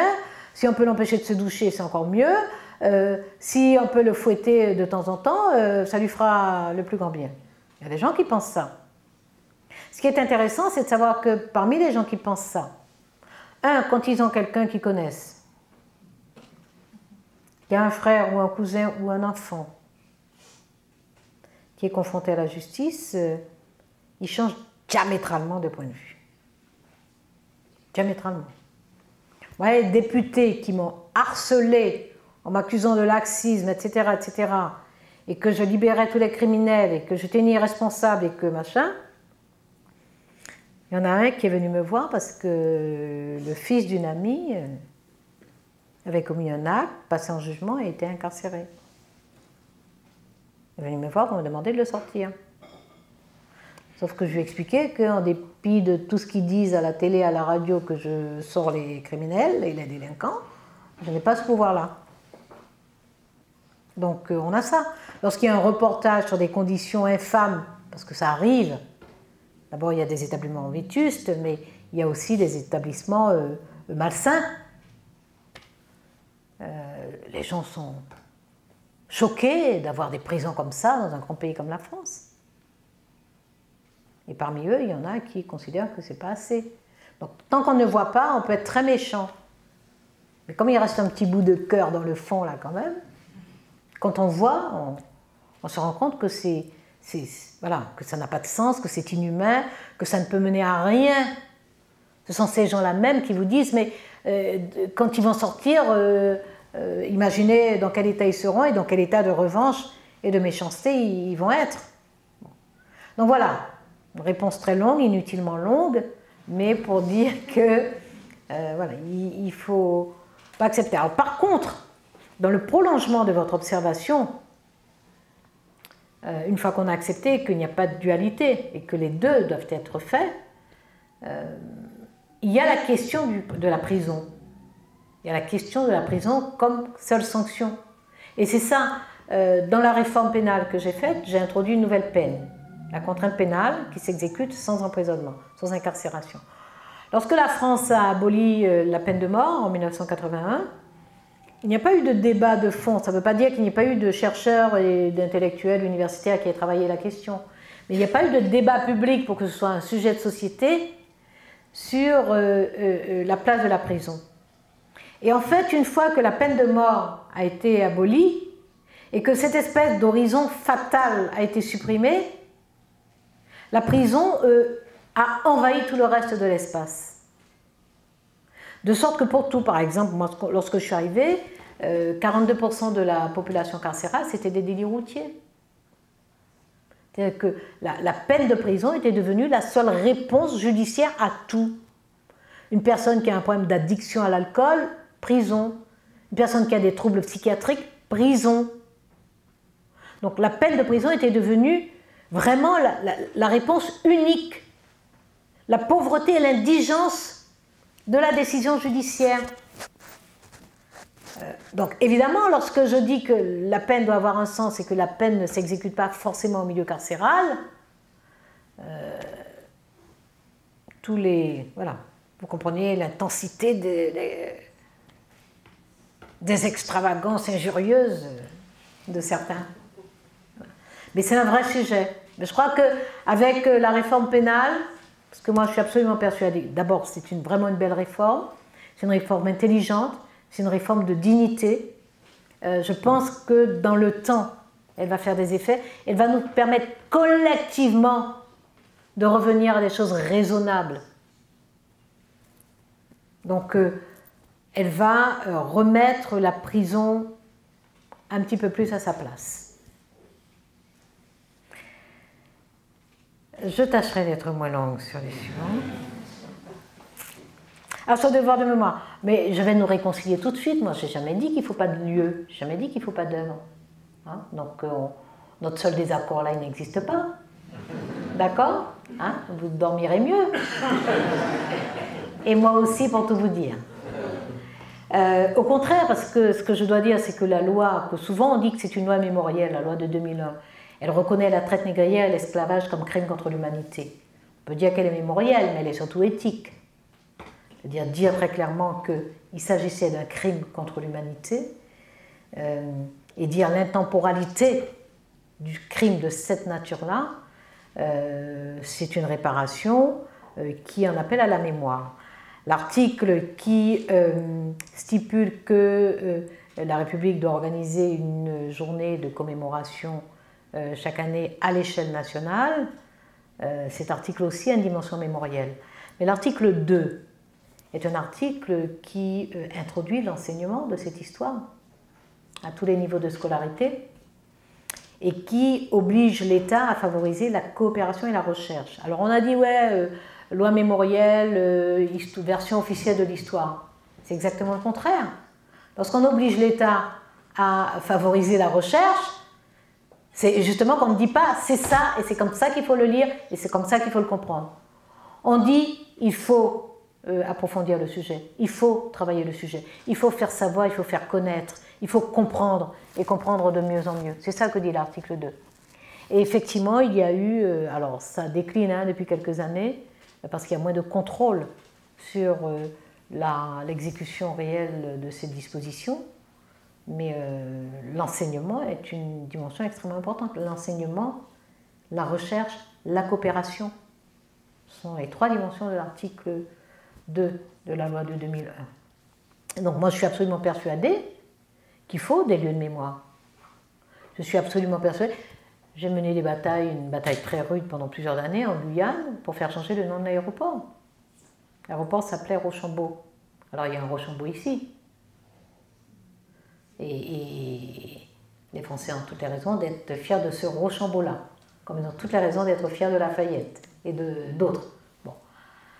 Sauf que il y a un autre Rochambeau qui était général à Saint-Domingue, à Haïti, et qui, c'est d'ailleurs Schellcher qui avait trouvé la missive de ce Rochambeau-là, où il expliquait qu'il envoyait des bulldogs qui venaient d'un élevage de chiens de Cuba. Cuba était colonie espagnole à l'époque. Et il expliquait qu'il n'envoie pas de budget pour la nourriture des chiens, vous leur donnerez des nègres à manger. Et il y a une démonstration qui est faite dans la cour d'un couvent et la narration, alors je ne crois pas que ce soit Schellcher qui fasse la narration. Schellcher a trouvé le billet de Rochambeau et je pense qu'il a trouvé aussi le compte-rendu de la démonstration. Je ne pense pas que ce soit lui qui la fasse. Non, ce n'est pas logique que ce soit lui qui la fasse, il n'était pas à Saint-Domingue. Donc il a trouvé le compte-rendu aussi de la démonstration qui se fait en ces termes. Un pauvre nègre tout décharné était attaché à un pilier au milieu de la cour de ce couvent. On lâcha les chiens qui, affamés, se jetèrent sur lui, etc. Bon. Et vous entrez à Cayenne, vous sortez de Cayenne avec Rochambeau. Donc j'ai bataillé, ça a été une bataille très rude, y compris contre des Guyanais qui pensent que qu'est-ce qu'elle va chercher là. C'était très rude. Maintenant ça s'appelle l'aéroport Félix Éboué. Bon, j'avais une autre préférence, mais j'ai organisé, mais j'étais tellement dû. Mais Félix Éboué, c'est une belle figure, donc ça ne me choque pas. Tellement, voilà, que j'ai fini par organiser un concours académique. Et donc, les élèves ont proposé plusieurs noms. Et moi, la préférence que j'avais, et d'ailleurs, le concours qui a remporté le premier prix, proposait Sepérou. Sepérou, qui est un chef amérindien de Guyane. Donc, moi, je trouvais que ça réinscrivait la Guyane, voilà, à la fois dans son histoire, dans son territoire, son environnement. Voilà, la porte d'entrée porte un nom d'Amérindien. Voilà, c'était ma préférence. Bon, ceux qui ont fini par céder et changer le nom de l'aéroport, eux ont préféré, bon, Félix Éboué. Félix Éboué, c'est pas honteux. Donc au contraire, pour moi, c'était important. Et le combat pour l'article 2, j'ai vu un livre, il est dans la bibliothèque, donc vous n'avez pas besoin de l'acheter, mais vous pouvez le consulter, c'est mon livre Mes Météores. Il y a un chapitre où je raconte, il y a 3 chapitres où je raconte ce combat à l'Assemblée nationale. Et j'explique l'importance, parce qu'on s'est beaucoup battu sur l'article 2, parce que le gouvernement n'en voulait pas. Et donc ça a été un moment, et c'est vraiment avec le soutien des députés que j'ai obtenu le vote de cet article, mais jusqu'au bout. C'était un avis défavorable du gouvernement, parce qu'il voyait bien tout ce que ça impliquait. Et que c'est la garde des Sceaux qui était là, c'était Elisabeth Guilou à l'époque, mais qui avait très peur de s'engager, enfin très peur, oui, enfin elle savait que, ou en tout cas on ne lui avait pas permis de s'engager sur l'éducation. C'était Claude Allègre, le ministre de l'Éducation à l'époque. Donc vous comprenez que...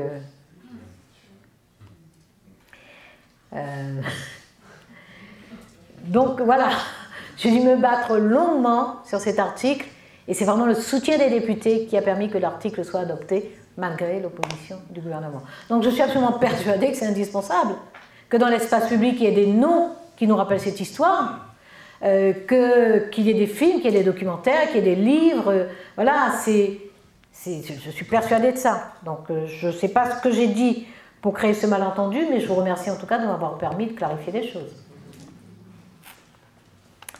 La troisième question concerne... Ah oui, Obama.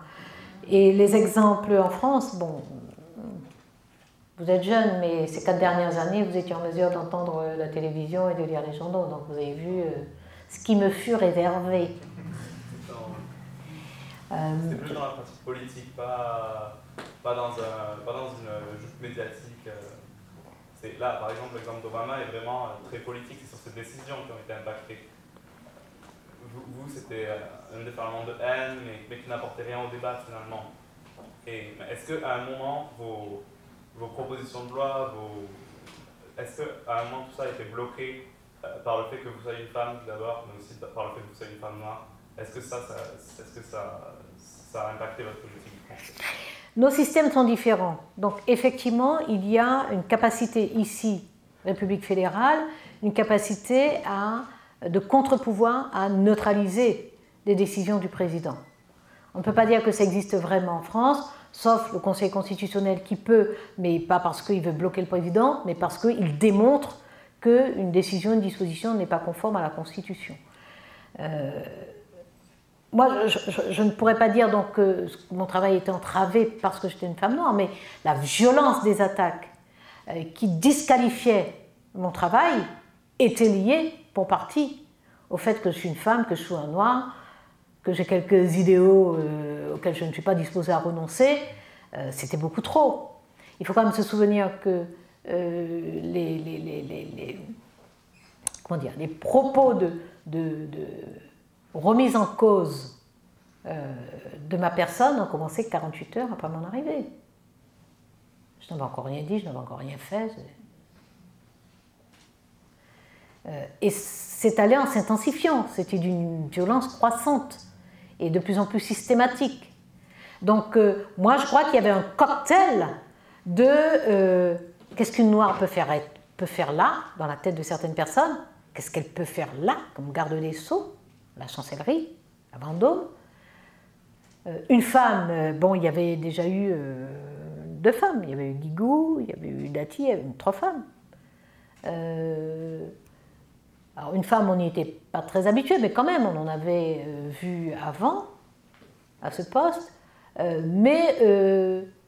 Bon, voilà, on en avait vu, alors à part Elisabeth Guigou, qui était une vraie garde des Sceaux, qui a pris des mesures, qui a fait des réformes, Non, sérieusement. Moi, si vous pouvez me citer une réforme de Madame Alliot-Marie de la justice, je veux bien. Je n'ai rien contre elle en tant que personne.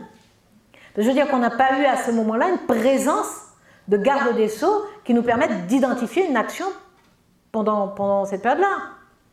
Moi, je suis très objective. Vous savez, moi, je suis une personne de passion, mais de justice. Donc, même les gens avec qui je ne suis pas d'accord, je les respecte a priori. Parce que moi, c'est une façon de me respecter moi que de respecter les autres.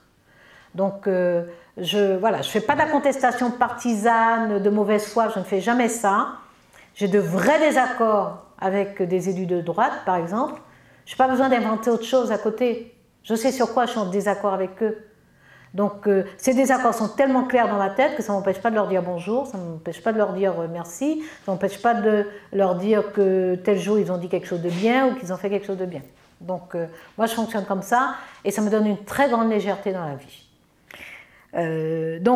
Si vous me citez une réforme de Madame Dati, à part la calamiteuse réforme de la carte judiciaire, calamiteuse, moi j'ai réouvert des tribunaux de grande instance. J'ai implanté des maisons de la justice et du droit. J'ai mis des greffiers dans les maisons de la justice et du droit. J'ai recouvert tout le territoire de comités départementaux d'accès au droit.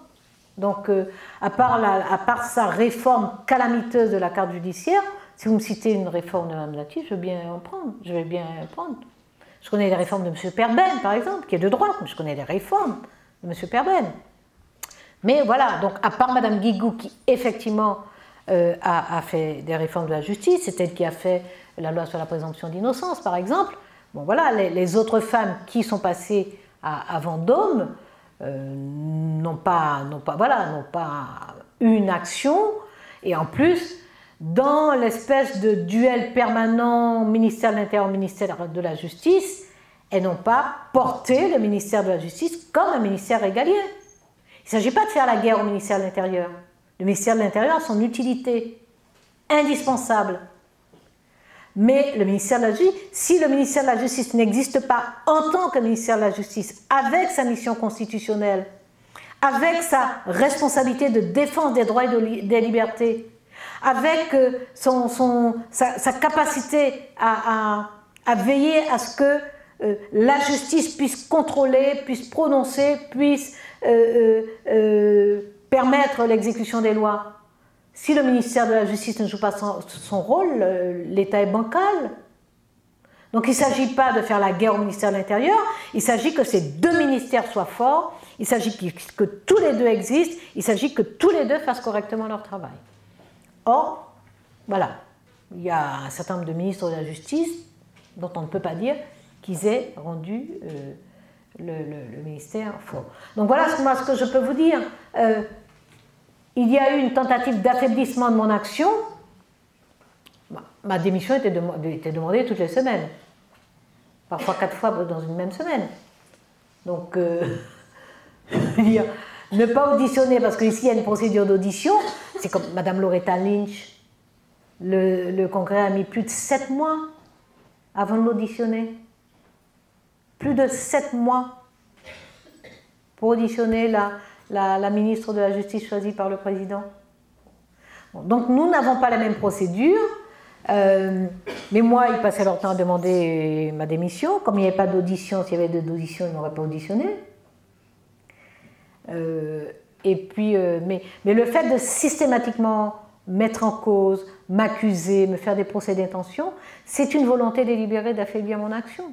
Donc de rendre mon action très difficile, sinon même impossible. Ils ont essayé de la rendre impossible. Moi, j'ai eu droit même à toutes sortes de fake news. Avant la lettre.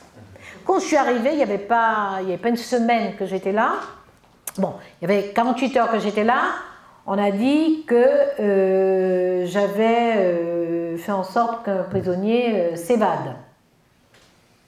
Qu'est-ce qui s'était passé? Il y avait eu un tournoi de basket. Ça se passait le samedi. Je suis arrivée le jeudi. Jeudi de l'Ascension, premier conseil des ministres. Le samedi, à l'occasion du tournoi de basket, qui existe depuis 6 ans, un des détenus ne monte pas dans le bus. Les gens qui devraient contrôler que tous les détenus montent dans le bus, manifestement, bon voilà, peu importe. Mais ça a été tout le week-end. C'était le samedi, je suis arrivée le jeudi. Taubira a commencé à vider les prisons. Pour tout vous dire, moi je commençais par rire. C'est après que j'ai compris que c'était pas rigolo. Enfin, que c'était pas rigolo ce qui m'attendait. Mais quand j'ai vu ça, c'était tellement énorme que voilà, j'ai commencé par rire. Et ça a continué. Et systématiquement, une remise en cause. Une semaine après, on m'a accusé d'avoir dit publiquement que c'était pas grave qu'on brûle les drapeaux français. Mais ça a fait un tollé sur les réseaux sociaux et à l'Assemblée nationale, un député de droite me dire alors il y a un communiqué de l'UMP, voilà, c'est scandaleux, etc. Bon. Un député de droite me dit comment serait-il que machin vous dites que ça n'est pas grave, qu'on brûle les drapeaux français sur la place de la Bastille ou de la République, je ne sais plus, etc.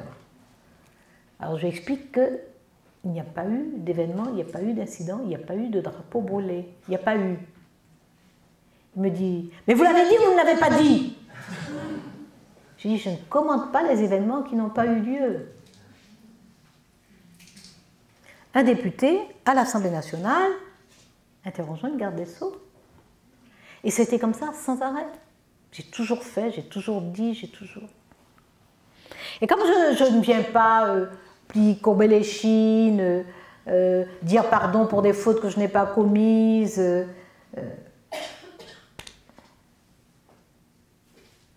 Je lui dis, en plus je lui réponds, je lui dis, et d'ailleurs si vous insistez, moi je porte plainte contre votre communiqué de l'UMP.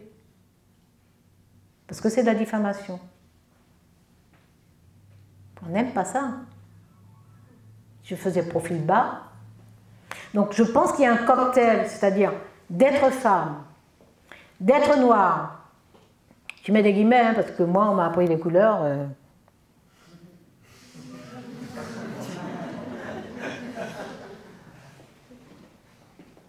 Mais je le dis volontiers,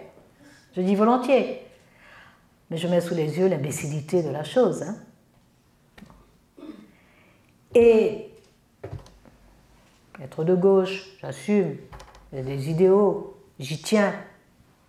Je les défends, je suis prête à prendre tous les coups de la terre pour défendre ces idéaux-là. Bon, ça fait beaucoup, ça fait beaucoup.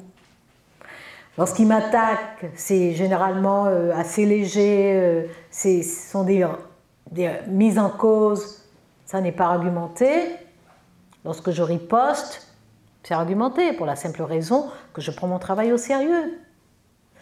Pendant les débats sur la réforme pénale, ils ont fait le tour des télés pour dire que je suis laxiste, que je suis dangereuse, etc. Mais ils n'étaient pas dans l'hémicycle. Je le leur ai dit publiquement. J'ai dit aux heures d'affluence, vous étiez 6. Vous n'êtes pas venus. Je dis, mais en plus, j'avais très envie de la bagarre sur le sujet. Parce qu'il y avait des choses... voilà, moi, je travaillais très sérieusement. J'ai rappelé ce que je vous disais tout à l'heure, toute l'histoire du droit des peines. Et je leur ai rappelé qu'il y a eu des parlementaires, notamment des sénateurs de droite et du centre, qui ont œuvré à l'évolution du droit des peines.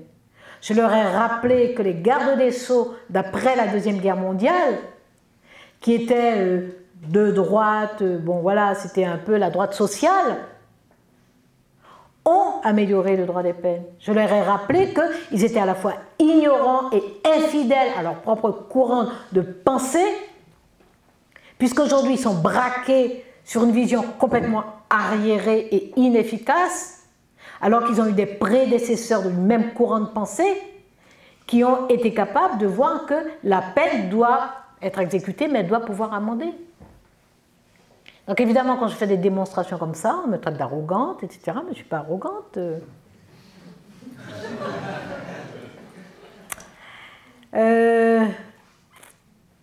Non, je ne suis pas arrogante, mais je dois dire que je prends un plaisir particulier quand même à leur montrer leur ignorance.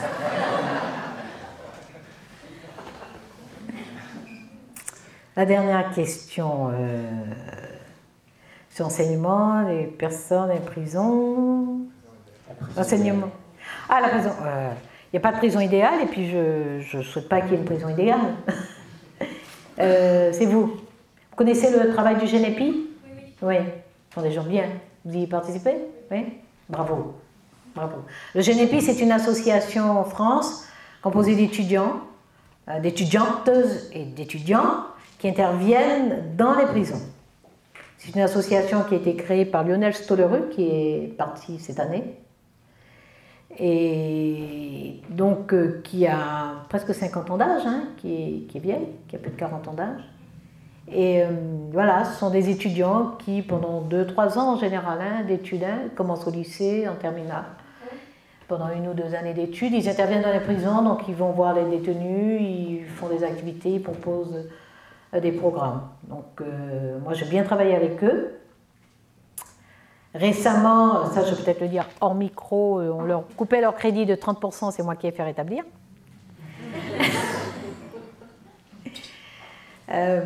J'ai une arme fatale, c'est mon haut-parleur. Je n'en abuse pas, mais c'est une arme de dissuasion massive. Je ne dis jamais en public ce que j'ai fait, mais quand je menace de faire savoir que, en général, les choses rentrent dans l'ordre. Donc, c'est ce qui s'est passé. Je fais savoir que si ces 30% de coupure étaient maintenus, très probablement que j'aurais à m'exprimer publiquement. Voilà, les 30% étaient rétablis.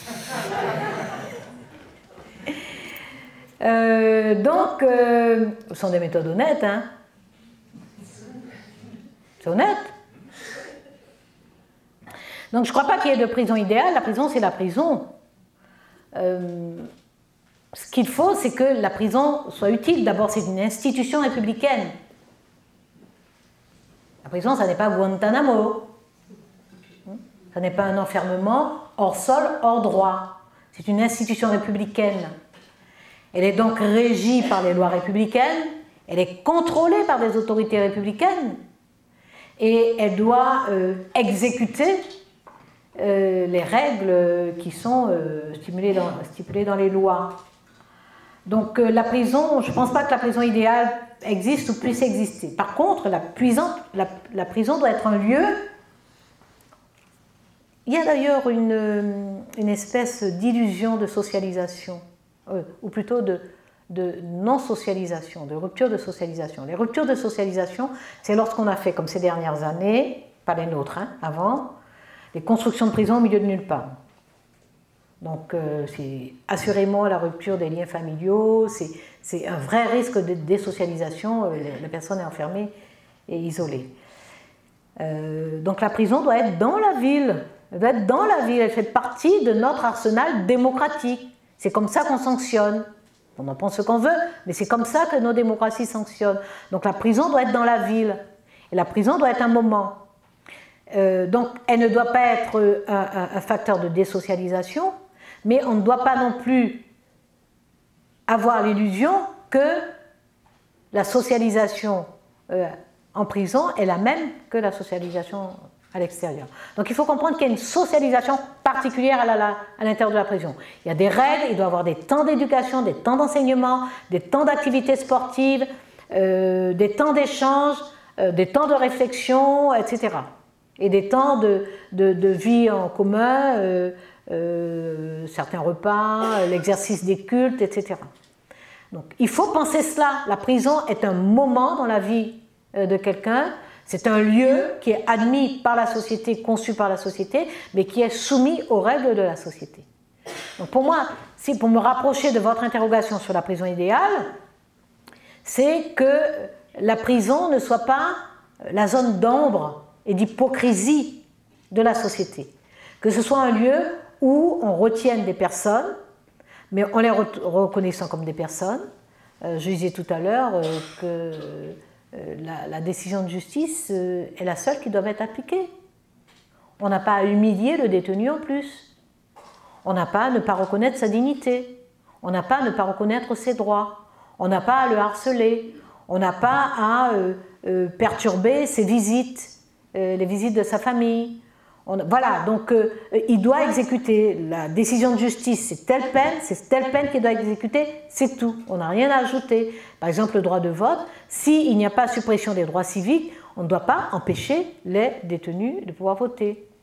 Donc c'était une bataille, je le dis machin, parce que bon, moi quand j'ai découvert qu'il n'y avait pas de vote dans les prisons, oui, mais il reste des citoyens. En plus, moi, je suis intéressée à ce que, y compris ceux qui ne votaient pas avant d'entrer en prison, entrent dans cette pratique civique. Mais alors la galère, déjà pour dire qu'ils ont perdu leur liberté mais n'ont pas perdu leur droit de vote, de quoi je parle.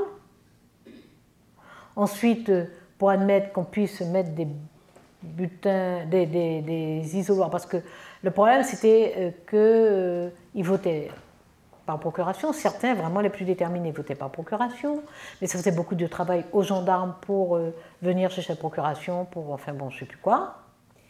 Donc, ben non, ils ont leurs droits civiques. Donc on doit mettre de la même façon que j'ai mis des points d'accès au droit dans les établissements pénitentiaires, ils ont le droit de pouvoir consulter juridiquement et de demander quels sont leurs droits par ailleurs. Est-ce qu'ils ont droit à une formation? Est-ce qu'à la sortie, ils auront droit à des choses comme ça? Donc j'ai mis des points d'accès au droit. De la même façon, on devrait pouvoir mettre des urnes, voilà, des espèces de bureaux de vote à l'intérieur des prisons parce qu'ils n'ont pas perdu leurs droits civiques. Donc pour moi, une prison républicaine, en tant qu'institution de la République dans une démocratie, elle doit permettre tout ça. Donc ça rejoint votre idée de prison idéale, mais je ne crois pas qu'une prison puisse être idéale. Enfin, j'ai du mal à coller les deux mots. Merci beaucoup. Merci beaucoup. Merci Maëlle.